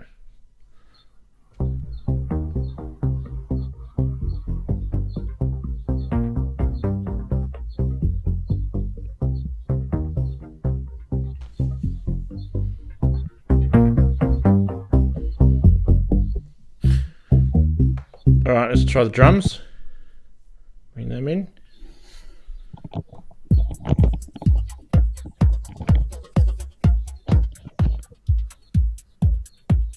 I've got some artifacts there, haven't you? Oh yeah, it does. It's I mean, they all do, but it's. Let's do vocals. So this should be the most correct one out of it. Good afternoon, ladies and gentlemen. This is a boarding call for passengers travelling on flight 1337 to Freedom. Would passengers please now board at gate 1? It's got the noise in there. Yeah, picked up the white noise as part of it. That's weird. Oh, it's done that bit. Yeah. Oh, it's done that bit very badly. Yeah. So there you go. It's not too bad. But I mean, is that usable? It's not the best thing in the world to use that track for a demonstration. The thing is, with that, you may end up getting some. Yeah, you may end up getting something that you weren't expecting and could be out of use. So you might have ended up trying to get a vocal and end up with some cool thing that you didn't think we were going to get. So, I mean, I've done the stem splitting in Logic, and that's pretty good. Not that I haven't done the latest one because it's got a couple of extra modules on it now, hasn't it? But I did it before when it was just 4 like that. So, well, it's still playing. Bass, drum, synth, and everything else. I think it was. Well, anyway, I think we've given the old Akai Force a bit of a hammering tonight. Is she warm? Yeah. No, she's not even warm. It's nice, cool to the touch. Didn't even. I'm warm. Yeah, it's 32 degrees in your neck of the woods, mate. It is warm. I've opened the window and opened the door. You guys are having a heat wave. I can't do that. Well, I can open the door and open the warm window, here but too. And I did have. As of 8 a.m, it was already warm here. So. Yeah. I had this on as well, which is a bit noisy. We've done the synth quiz. Nobody won it, so Ian, you're the synth master for the week because you did well. That's me. Beautiful. Pleased with that. We had a look at the Force. What did you guys think of the beta it? from the Force? Do you think it was good? Turn this off. I definitely, personally, I think that screen there is killer. Akai have done an amazing job of that screen there. And it's also on the NPC as well. So if anyone's got an NPC, they'll have the same screen. Yeah. But if we do the same thing here, it's just where's the drum one? Drum. I thought that was drum. But you still can't share projects, right? Between the two. Here we go.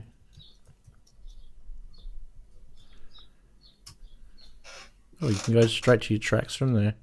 Nicely done. I just love how you get straight to the sample.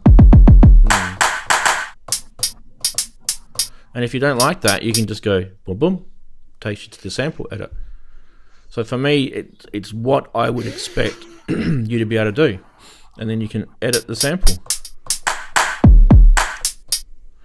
And that's always been there. So for me, that's kind of, nice. Is there anything new in here? I don't think there's. I think it's all just the same as what it was before. Yeah. So, yeah. It's really the main track thing. It is. And that couple of menus and that access to things, stem separation. They're the big ones. Oh, Darren, we haven't answered the holy grail question. What is it they're doing with the warp? So we don't know. Yeah, we don't know. They haven't explained it, have they? It's not said. They've just said it's a new or better warp. Yeah. Well, anyway, get your forces out, guys, and play with them. That's what I recommend. I actually need to get to bed because I've got to be up in less than 6 hours now. Ouch. Yeah. Right. I do recommend, guys, if you've got a Force, to get one of these. A desk saver. Oh, deck savers, yeah. Oh, yeah. They're good.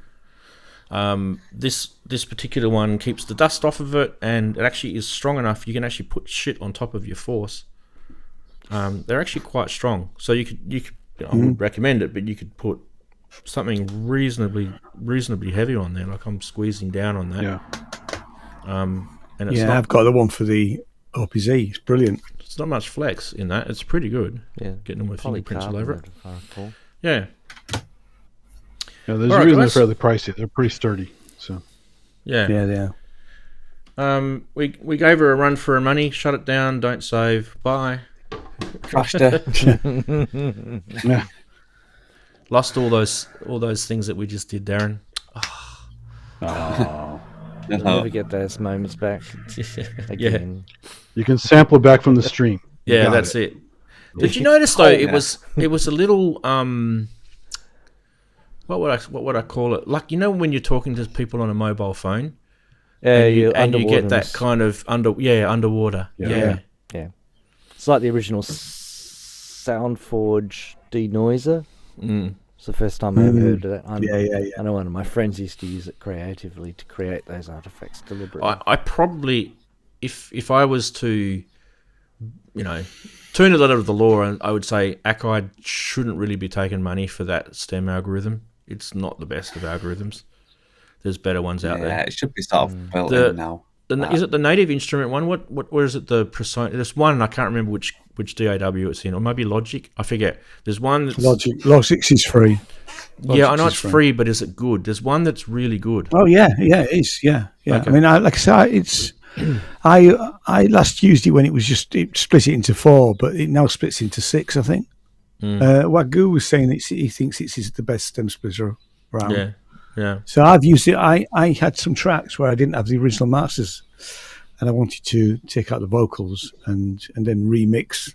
Not that I remix very often, but it worked brilliantly. You know, yes, when you hear the individual tracks, there's a bit of artifacts, but it's not a big deal. So I think it's great. Cool. All right. Well, shall we end the stream? I think so. Sign off. Okay. Yeah, sure. See everyone. Don't forget to check out Daren and Ian's vids and be nice. They're both on EMOM streams. New podcast on Monday, by the way.